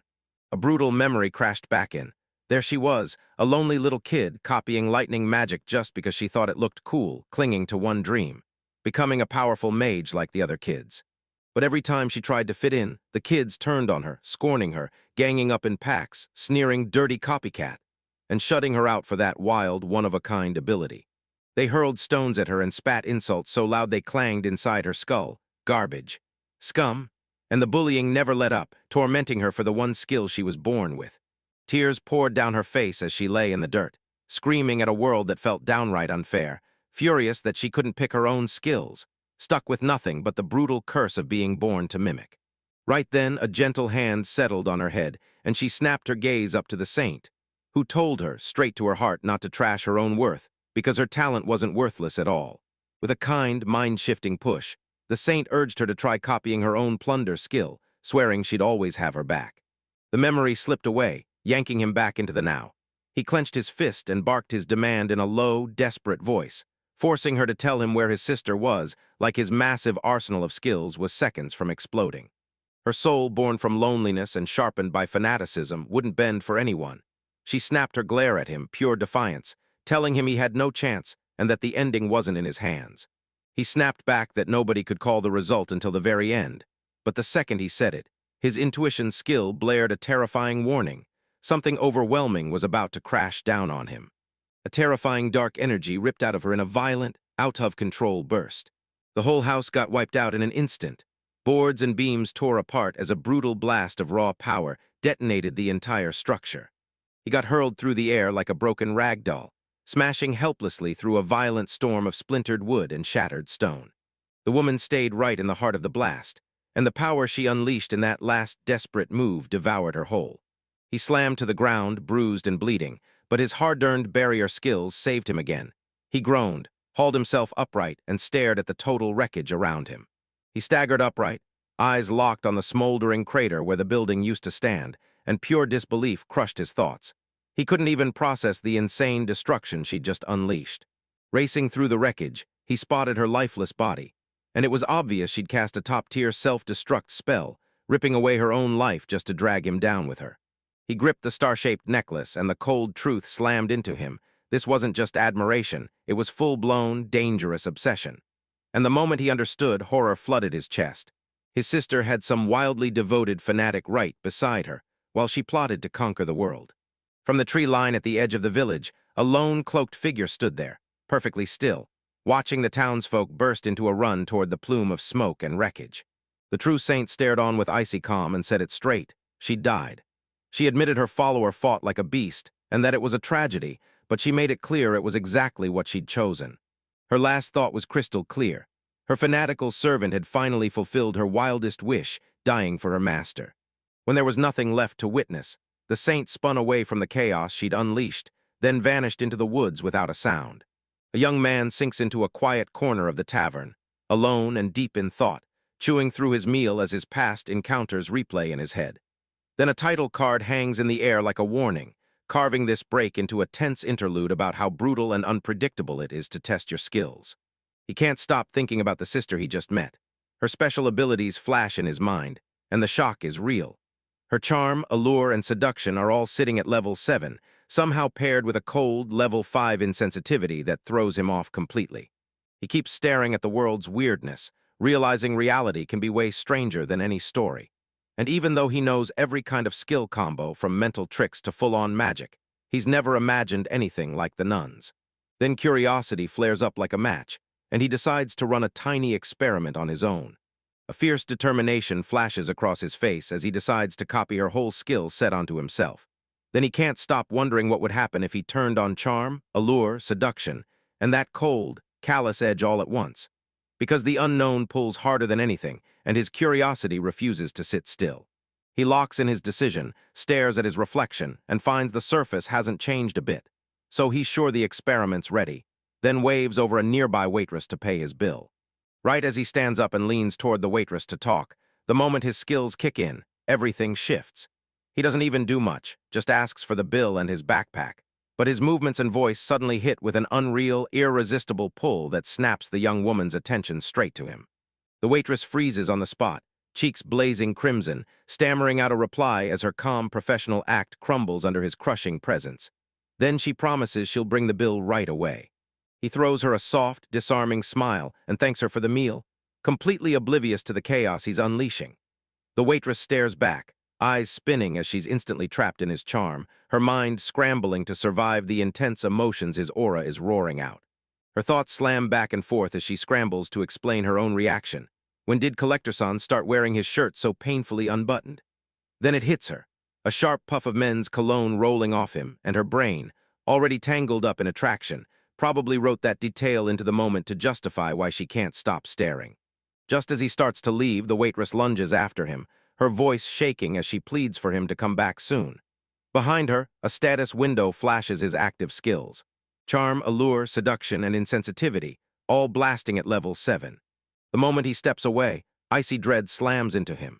He realizes his fatal mistake, grabs his head in pure panic, and remembers with horror that he left his insensitivity skills on the whole time. While back in the tavern, the waitress reels, totally shaken, and can't understand why she acted so strangely. Now that intelligence was in Michael's capable hands, he decided to keep his own operation running and just wait for word to come in. Because sure, he could sniff out secrets with eavesdropping and other tricks, but he knew he still didn't have the real-world experience to pull it off the right way. He snapped, "Now's the moment," and ducked into a quiet alley to flex his level 30 eavesdropping. Pressed tight to the wall, straining to catch a passing couple's whispers, even though his super suspicious stance screamed, "I'm listening." To anyone watching. Right away, he got caught red-handed. Someone behind him snapped, "So what are you doing here?" Panic hit, and he spun around with a shaky grin, pretending innocence and blurting, "Do I look suspicious?" As if he hadn't already made it painfully obvious. The one who found him was an elderly priest with a kind face and a gentle smile, and he simply told the young man that the Lord notices even the smallest deed. Soft words, but they hit like a clear warning about his messed-up behavior. Caught red-handed, the protagonist just scratched the back of his head in pure embarrassment, apologized for getting stopped, and promised the priest he'd take his words to heart as he scrambled out of that painfully awkward mess.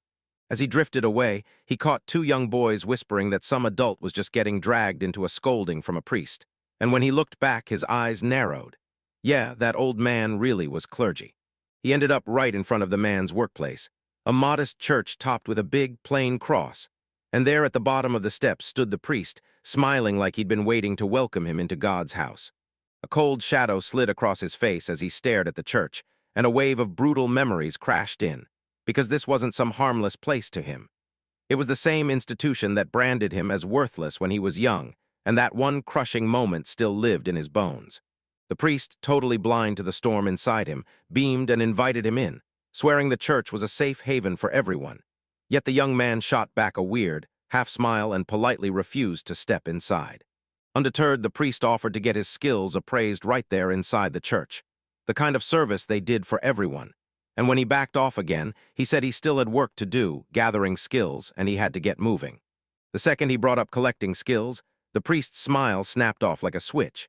His face tightened with pure disapproval, and his voice turned ice-cold as he thundered that, in the eyes of someone who serves God, trading skills was basically blasphemy.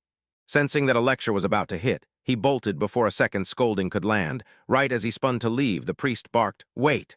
with sudden, urgent intensity. Right as the sermon was about to kick off, he tried to slip out politely, claiming he had another engagement, but the priest shut him down fast, insisting it had nothing to do with his official duties. It was a personal matter that couldn't wait. The priest leaned in close and whispered, asking if the protagonist would talk somewhere private. Though he hesitated, he still ended up saying yes to the weird request. They dragged him off the street and into the priest's private living quarters, this small, humble room tucked behind the main church. Then he stepped inside and took in the stark, spotless simplicity. The priest apologized for showing up so late, his face heavy with worry, then wasted zero time and grilled the young man straight away. What could a skill collector possibly want with him? Inside, the protagonist was totally thrown. Why would this hard-nosed, devout priest hunt down someone like him? He stammered for words, trying to finally ask what the secret meeting was even about. Sensing the confusion, the priest dropped all politeness, leaned in close, and bluntly asked whether the skill collector also traded in skills people might call unworthy. That unworthy before God label was brand new to him, but he instantly got what it meant, and he even nodded, knowing he was right. Then the priest leaned in and dropped a simple request with major weight. Use his appraisal gift on him, right here, right now. The appraisal results started pouring into his vision, flashing the priest's skills one by one. Then one line hit like a spotlight. Libido level 20. Glaring so hard it was almost obscene. The full list painted him as a man wrestling his own demons, armed with dull skills like appraisal and psychology, yet cursed with an insanely high libido. And the priest sat stone still, gripping the book in his lap, waiting for the verdict he could already feel closing in. His eyes snapped wide with disbelief, and his thoughts spun out of control at what he'd just uncovered, because it was real. This man of God was crushed under an enormous earthly hunger. He tore through the data in seconds and realized the libido skill wasn't rare at all. but level 20 was pure chaos, almost unheard of. Everyone knew that kind of power usually snaps a person into criminal madness, yet this priest somehow kept his head straight, like his sheer willpower was holding the whole danger back. His calm snapped like glass, and he burst into anguished cries, calling himself a disgrace for a man of the cloth to be stuck with such indecency, while the protagonist just waved him off, shushed him, and told him he'd heard requests like that before, warning him to talk softer if he wanted it kept secret. The confession that hit the air was absolutely shocking. The priest admitted his affliction burned with terrifying intensity, even making dead, harmless things like a desk's legs feel obscene to him. And he confessed he lived in non-stop panic that he'd snap and hurt his believers, while the protagonist stayed outwardly calm but couldn't shake how deeply wrong and unsettling it all felt. He paused, weighed it all, and admitted buying a skill at that level would blow past his budget for now.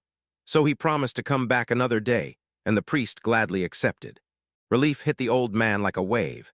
He sank into his chair, finally grateful the torment would be over soon. Then he leaned in and dropped the real truth. His libido had only started roaring the moment she showed up at the church. That woman's name lit a spark of curiosity in the protagonist's chest. Right then, a gentle voice drifted from the hallway, where a woman had rushed over to ask their father if everything was okay, drawn in by their loud shouting.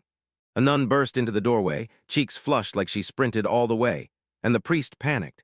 He scrambled fast and spun a quick tale about chatting with a merchant to order fresh equipment for the church. The nun swallowed his excuse with a sly, knowing grin, then pressed a finger to her lips like she was silencing the whole world, her eyes sparkling with a wicked, unreadable light as she stared between the two men. Out of nowhere, she gasped and pitched forward, tripping over her own feet and crashing down in a dramatic tumble, her black habit whipping up as she fell, and leaving the protagonist staring in shock. The priest bolted to her side at once, worry blazing in his eyes as he demanded to know if she was hurt. She just smiled through it, apologized for the disruption, and said she'd tripped and needed help getting back up. Suspicion snapped into focus, so he fired up his appraisal skill. No way that fall was an accident, and what flashed in front of him was unreal. Charm 7, Lure 7, and Rosa 7, stacked with power that hit like a punch. But that last skill, Hugh, was the most mind-bending thing on the list. And when he hit sensitivity level 5, he just froze, utterly baffled, because the skills on screen somehow contradicted each other so hard he couldn't make heads or tails of it. With the nun sprawled on the floor, a sharp, clear thought cut through the haze. What kind of monster would blend those powers so bluntly? Not even a succubus. And right then, she understood. She wasn't just fighting. She knew, on some level, exactly how much power she was holding. The priest and the protagonist just froze on the spot, cheeks blazing with shock and pure embarrassment. Then the nun finally shrugged it off, walked away, and left them stuck in stunned silence. The protagonist snapped to it right away, then spun to the priest and blurted, "So you're the one he's been talking about?" The priest nodded and explained that her arrival, plus her terrifying unseen powers, was exactly why his urges had gone out of control. He went on to lay out her tragic story. Men had been hounding her non-stop until she finally fled to the church for safety. But even though the church shielded her, her arrival sparked a whole new nightmare, and the nun in charge didn't even seem to notice it at all. The priest slammed his fist on the table in pure frustration, and it finally made the truth click. Her insensitivity skill left her totally blind to the wild, a rousing pull she had on everyone else, and he guessed her parents must have deliberately buried her other abilities from her, a trick the church's own appraisal system was built to avoid exposing. Right then, the nun burst back into the room, poking her head in and saying she'd forgotten something crucial. Then she beamed like a proud champion and admitted she'd been training hard to become a real, proper sister. Her first burst of delight shattered the moment the priest kept talking. She wasn't just sharing a lesson. She wanted to test a brand new skill she swore she'd mastered, and the very first person she planned to appraise was herself. She practically burst with excitement, convinced that the appraisal was finally leveling up what she'd always thought was her only gift, her ruthless insensitivity, while the two men just stood there, faces drained white, bracing for the disaster about to slam down. With a bright good night, she bolted, leaving them to spiral into panic, and the priest hissed that this was the absolute worst outcome, because if she ever figured out the truth about her own skills, the fallout would be catastrophic. An entire week zipped by, and the city kept moving like nothing happened beneath that calm, quiet sky. The protagonist stormed back to the church with cash in his hand, ready to seal the deal for the priest's libido skill. But when he hit the door, the priest was crushed with panic and cut him off, saying it wasn't the right time. An old man's face crumpled into pure despair as he blurted her sister's name, voice breaking in his throat. Then he slammed the truth down. She was gone. The church grounds erupted into chaos as a search party was thrown together, and the priest stood there shaking, saying she'd been gone since that very morning, vanished without a trace. A lone letter sat on her spotless bed, an unforgiving confession that broke her heart. She called herself a disgrace to her faith and begged to be punished for her tainted soul. The protagonist snapped it together fast. She must have appraised herself and uncovered the truth. So he dropped everything, rushed to the priest, and made it crystal clear. Finding that devout believer was their #1 job right now. He instantly snapped into action, blending his level 30 presence detection with his sharp sense of smell to hunt down her trail. Then slammed his eyes shut, pouring every ounce of his senses into the desperate chase, racing to find her before it was too late. His search finally shoved him to the edge of a dark, foreboding forest on the city's outskirts, and the truth hit hard. No one steps into a place that gloomy unless they're being hunted, exactly like the sister planned. He snapped around to the priest, urgency blasting out of his voice, ordering him to move now. Because if they didn't find her soon, something horrifying was about to go down. Lost in the choking shadow of the trees, she stood under a heavy branch, gripping a rough rope like it was her only escape, whispering a prayer for forgiveness while her spirit shattered, and she readied herself to end her own life. Suddenly, her presence detection snapped to life and zeroed in on her location. Then he blurted, "I found you." As the priest shrieked her name, his voice cracking with pure terror and desperation. They burst into the clearing just in time to see her sink a crude noose around her own neck, pale as a ghost, cheeks streaked with tears, eyes hollow as she gave up and accepted her fate. With zero hesitation, the hero snapped out a blade of wind magic and cut the rope clean through, right as the sister stumbled, and the priest surged in, grabbing her in a panicked, desperate hold. She fought him with shaking hands, sobbing that she never knew she had those filthy, unholy powers. Then she begged him, "Let me go, let me finish my final, horrible act of penance." In her frantic struggle, she clawed at her own habit until the fabric tore apart under her shaking hands, sobbing that she couldn't keep living and that she was unworthy to stand before God. The priest gripped her tight, his voice slicing straight through her despair. Then he met her eyes and swore that if she was unworthy, he'd be unworthy too. Then the protagonist cut in with a brutal, tactical interruption, pointing at how torn her clothes were and how indecent she looked. And that shocking truth snapped the sister out of her hysterical spiral for a split second. The priest jumped on the moment, pushing the sister to use her brand new skill and judge him herself, demanding she face the truth and realize she wasn't the only one carrying the weight of what she'd been calling tainted power. Her tear-filled eyes snapped wide as her appraisal skill kicked in, locking onto him, while the priest stared right back, unblinking, already bracing to spill his darkest, most shameful secret. He said the truth to her, clear, calm, and impossible to ignore, and then he admitted his libido skill was sitting at level 20. He leaned in and asked if it terrified her to be touched by someone as dangerous as him. Right as he talked, she clocked the real twist in his own numbers. His reason skill was level 20, the only thing holding back his overwhelming desire. A tear slipped down the priest's face as he apologized for scaring her, confessing that he was just as flawed and tainted as anyone else. Then he snapped his gaze away, drowning in the shame of what he just admitted. He laid out his whole original plan, how he tried to shove his own urge down with sheer willpower, and how he meant to lean on the merchant to wipe the skill clean from him. Yet now, seeing the sister's crushing despair, something snapped, and he swore a brand new resolve. With a voice bursting with fresh conviction, he declared that every skill is a gift from God, even the ones people call tainted. Then he insisted they must face these trials head-on and push through, because this is the test God has placed in their path. He shot his hand toward her, eyes soft but unshakable, and urged her to take this brutal trial with him. No magic cure, just steady companionship for every step of the road ahead. Hope flared back in her sister's eyes as tears spilled down her face.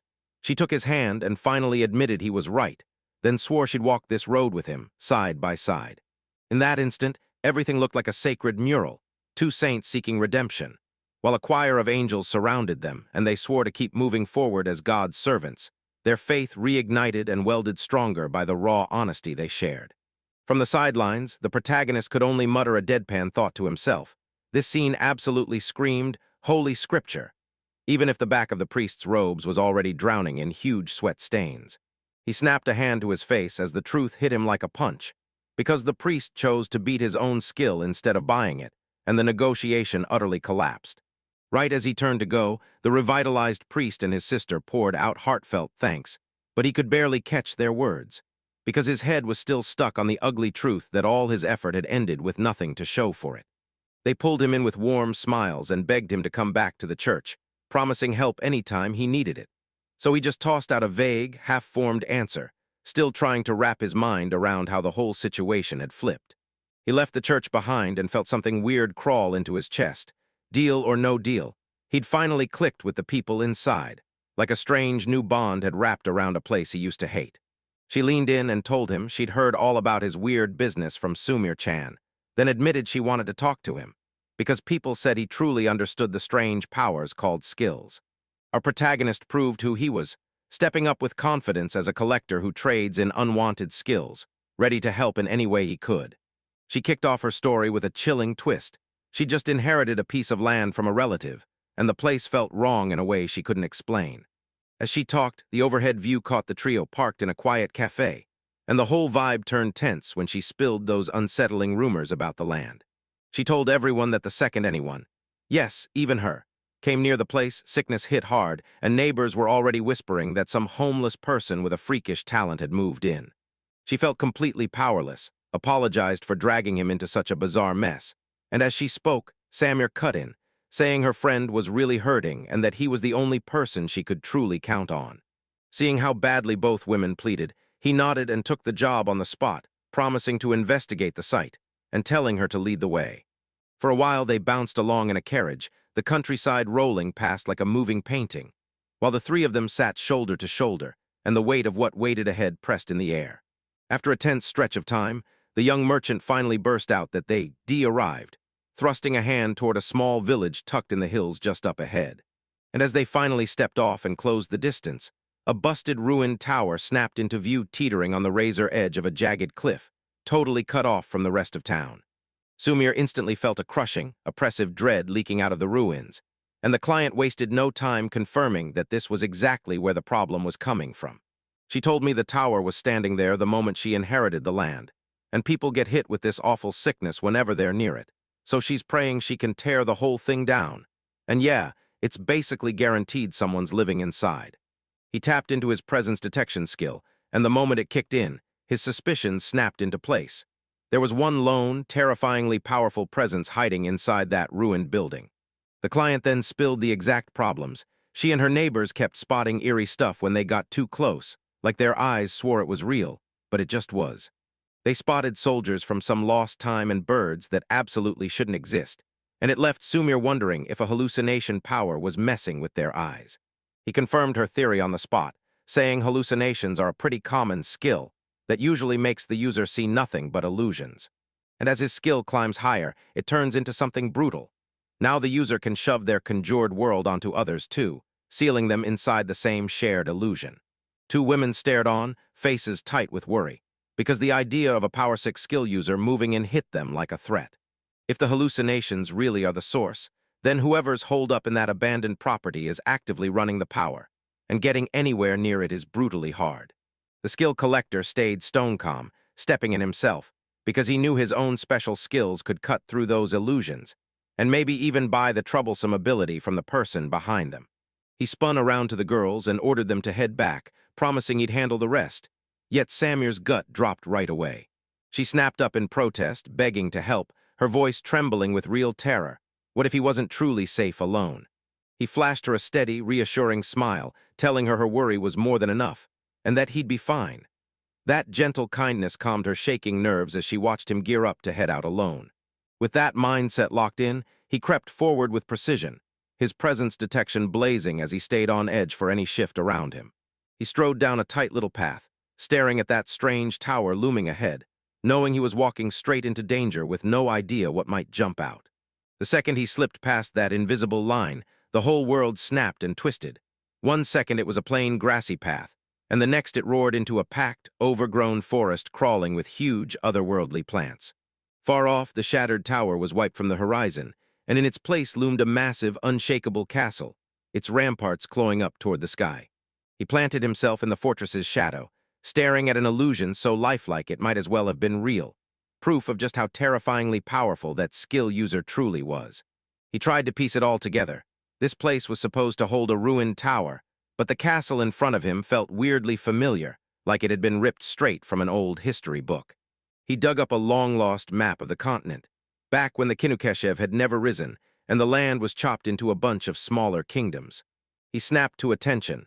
This place was once the Rappi Kingdom, a nation that crumbled 500 years ago, and his stomach dropped as he wondered. Was this just a hallucination, or did he somehow get thrown back in time? He shut down the whole idea of time travel on the spot. Because only one rare power in the world can rewind time, so the only logical answer was a deadly hallucination, and the sheer scale of it hit him like a wave. Before he could even process it, a sharp voice cut through and demanded to know what he was doing there. He spun around, and there they were. Armored soldiers packed around him, spears and halberds pointed straight at his chest, looking so real that even his instincts screamed, this isn't just an illusion. He tried to apologize and explain himself, but the soldiers just stood there, their programmed minds locked up and unable to carry on a real conversation. One of the guards clocked his modern clothes and snapped that he was a leftover from the Rappi Kingdom, an accusation so historically ironic it almost stung. He tried to fix the mess, insisting he wasn't their enemy and that he only had business in the castle, but his words hit deaf ears. The commander shut him down cold, spat that a commoner had no right inside the castle, and ordered his men to grab the suspicious intruder and slam him into the dungeon. A spark of realization flashed across the skill collector's face. Getting caught wasn't the plan, but it was a straight shot into the castle, so he let it happen. The soldiers surged forward to catch him, moving with razor-sharp speed as they obeyed every order. A brutal smack from the butt of a pollock rocked him from behind, and the hit felt so painfully real that his vision instantly went dark. He jolted awake in a cold, damp dungeon corridor, and every drip of water splashed through the stone like a countdown. He yanked himself awake to find he'd been bound tight and tossed into a cell, and the iron bars slammed shut behind him while guards loomed there, watching him like he was already trapped for good. A guard yanked his bindings loose, shoved him deeper into the cell, and then slammed the heavy door shut, key scraping tight with one last metallic click. As he shot upright, the phantom burned from the hit and the raw scrape of the ropes felt painfully real, like the illusion had him in its teeth. Then a voice from across the hall called his name. The man groaned about his terrible luck, then admitted this cell was meant for petty offenders, yet somehow he'd be free in 2 weeks, and that sealed it for the skill collector. Even the other prisoners weren't real. They were all part of the big hallucination. The prisoners across the way jeered back, and when they finally spoke, it hit. Death row, and they claimed they were the last remnants of the Rappi Kingdom. The name snapped into place, just like those phantom soldiers swore it would, and once the Rappi Kingdom crumbled, the man said the survivors didn't live free. They got chained as slaves. And once he pushed the line that too dangerous or too influential meant, they didn't go into chains. Those people were dragged into the dark, locked away for execution, a brutal end for the kingdom's loyalists. The man crammed in the next cell, the clear leader, clocked him instantly, and a sharp, ice-cold glint flashed in his eyes. This man, chained up and worn, didn't crack. He shouted that they weren't just sitting ducks for execution, then laid out his brutal toolkit. Mind-warping hallucinations, ruthless advanced swordplay, and brute-level sturdiness and super strength, and made it clear they were only holding their breath, waiting for the perfect moment to break free. He declared that even after losing the war, they'd never throw in the towel, so long as they were still breathing. And right then, staring at the man's raging determination, the skill collector zeroed in on him. Locked behind iron bars, this man was the reason every single hallucination hit in the first place. He rose to his feet and strode up to the bars, staring straight at the mighty prisoner, who had no idea his crushing 500-year-old battle was leaking into the world. Once he locked onto his target, he started mapping out his move. First win the man over, then talk his way into bargaining for his hallucination skill. The man snapped his head back, eyes like daggers, and demanded, "Are you one of Rappi's leftovers too?" Then dropped the bomb that he used to be a general for the kingdom himself. A flashback explodes on screen, and suddenly the general is in his prime, armor gleaming, royal cape billowing. Fully a hometown hero, the strongest blade in the whole army, a legend who slaughtered countless beasts and men to defend his home. The general's stare pinned him in place, and he saw it, fight still burning in the young man's eyes. So he demanded an answer, while his own voice cracked with despair as he admitted he was nothing now but a death row prisoner, utterly lost and swallowed by the enemy. He said his spirit wouldn't quit because too much was still left unfinished, his thoughts snapping back to the days when he led the charge, trading war plans with loyal soldiers beside him. He stared down maps for hours, plotting how to crush the terrifying high-level beasts that threatened the kingdom's northern defenses, and he took that mission with ruthless seriousness. His mind flashed back to the glorious days, sprinting through the streets while grateful citizens cheered, a true hero who answered every hope his people dared to dream, until everything crashed into one fateful memory at a noble estate, where he finally crossed paths with someone so strangely specific it felt like destiny. He stopped on the grand veranda, and that faint sound suddenly snagged his attention. Peeking from behind a pillar, a tiny, curious girl stared at him, and he smiled as he asked, softly, if she was the daughter of the house. Instead of shrinking back, the little girl marched straight up to him, yanked his armored gauntlet, and stared him down, asking with jaw-dropping boldness if he was strong. A flustered attendant lunged to reel the kid back, mumbling apologies for her crazy nerve, but the general just nodded. Yep, that's her style. Then bragged about his monster-slaying wins, even how he beat an enemy general. She stared at him with eyes that felt way too serious, then shot him the terrifying question, could he kill her too?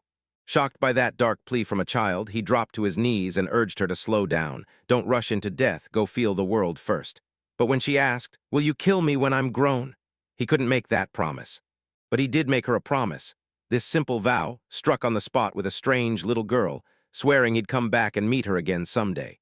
The memory slipped away, and the general was back in the pitch black of his cell, grim, trembling, and wearing agony on his face as the flames of what he lost kept twisting in his mind. And he gasped that it was all gone, everything, even them. The skill collector sat locked in his own cell, staring down with a heavy face as the general's story hit him, one devastating blow at a time. He realized the truth was way harsher than anyone could have imagined. The war didn't strike yesterday. It was fought 5 centuries ago, and still that man talked about it like it was happening right now. Even so, he stayed defiant. His voice thundered with raw power as he swore he'd break free and bring the Rappy Kingdom back to its former glory. Pity crashed over the skill collector. He knew spilling the truth to this man would cut like a blade, brutal and painful. But it was the kind of truth that simply had to be spoken. With a surge of status resistance, the illusory rope vanished into thin air, and with a tiny click, the lock on his cell door popped open, leaving the general frozen, stunned, and totally lost. He stood in the open doorway, thrust his hand out, and told the old warrior it was time to break free, because beyond these walls, a whole world waited for him. The general froze in disbelief, barking, "What are you doing?" as the illusion's very fabric started to rip apart and ripple around them. The dungeon's stone walls melted into blinding light, and the whole 500-year-old memories shattered like glass in midair. In the blink of an eye, they were no longer in a castle. They were perched on the crumbling ruins of a stone tower, staring down at a calm modern village that felt totally, wildly wrong to the general. An ancient warrior shook with disbelief, staring at what his eyes couldn't process. Then the skill collector finally dropped the brutal truth. The Rappy Kingdom crumbled 500 years ago, and the ground beneath them now belongs to the continent's biggest power, Kenikashiv. The general shouted that it couldn't be true, but the truth got laid bare. He'd likely been dead for ages, and the regrets that still haunted him chained his soul to this place, fueled by the very skill he mastered. 2 girls came back, and the client told them this. The last landowner warned her that the moment anyone stepped onto the property, things that have no right to exist would show up, proof that whatever was haunting the place was real. Then it hit him, 5 centuries of consequences slammed into the general all at once. The troops, the castle, the prison, it was all his doing, and every shred of the world from his time was gone. The name of his curse, his hallucination skill, hung in the air like a ghost, and he crumpled to his knees, whispering that every dream he ever had was built to protect his people. After half a millennium of grief rotting inside him, he crumpled to the ground, clutching his head and sobbing, furious at the very skill that kept his memories burning, because it kept his torment alive too. As the spirits tore at the man's agony, the skill collector clenched his teeth. He couldn't undo the pain, but he could finally break the curse that trapped him here. He closed in on the kneeling spirit and laid down a straight offer. Let him buy his hallucination skill. The general shot him a puzzled look, and the young man immediately spilled it. His strange power lets him buy skills from other people. Then he leaned in and swore that even a cursed skill could turn into a weapon if you used it the right way. He kept going, saying those unwanted skills were exactly what he meant to collect. And if this power only served up misery and dragged trouble onto everyone else, he'd be more than happy to take the whole problem off their hands. A flicker of hope ignited in the old warrior's eyes as he demanded whether the collector could really turn that cursed skill into something good. Then the collector answered with a steady, determined nod. The skill collector laid down the one condition: his power demanded a price. But since he couldn't pay a spirit with money, he offered something the general instantly got: a request as payment. The old warrior, calm as glass and fading into light, stepped forward, ready to demand his one final request. His mind snapped back to that weird little girl from ages ago, the promise he swore to her, the one he never managed to keep. He begged the skill collector to hunt down what happened to her, to learn if she'd found a happy life with no regrets, and if she had a grave he could apologize at for him. Then the skill collector said yes, asking only for her name. The spirit finally spoke her name, Koori, and said she was the noble daughter from the Rappi kingdom, and the collector's eyes snapped wide with an instant, gut-punching shock. His thoughts snapped to that massive, guarded mansion, one he knew like the back of his hand, as he murmured Koori's name under his breath.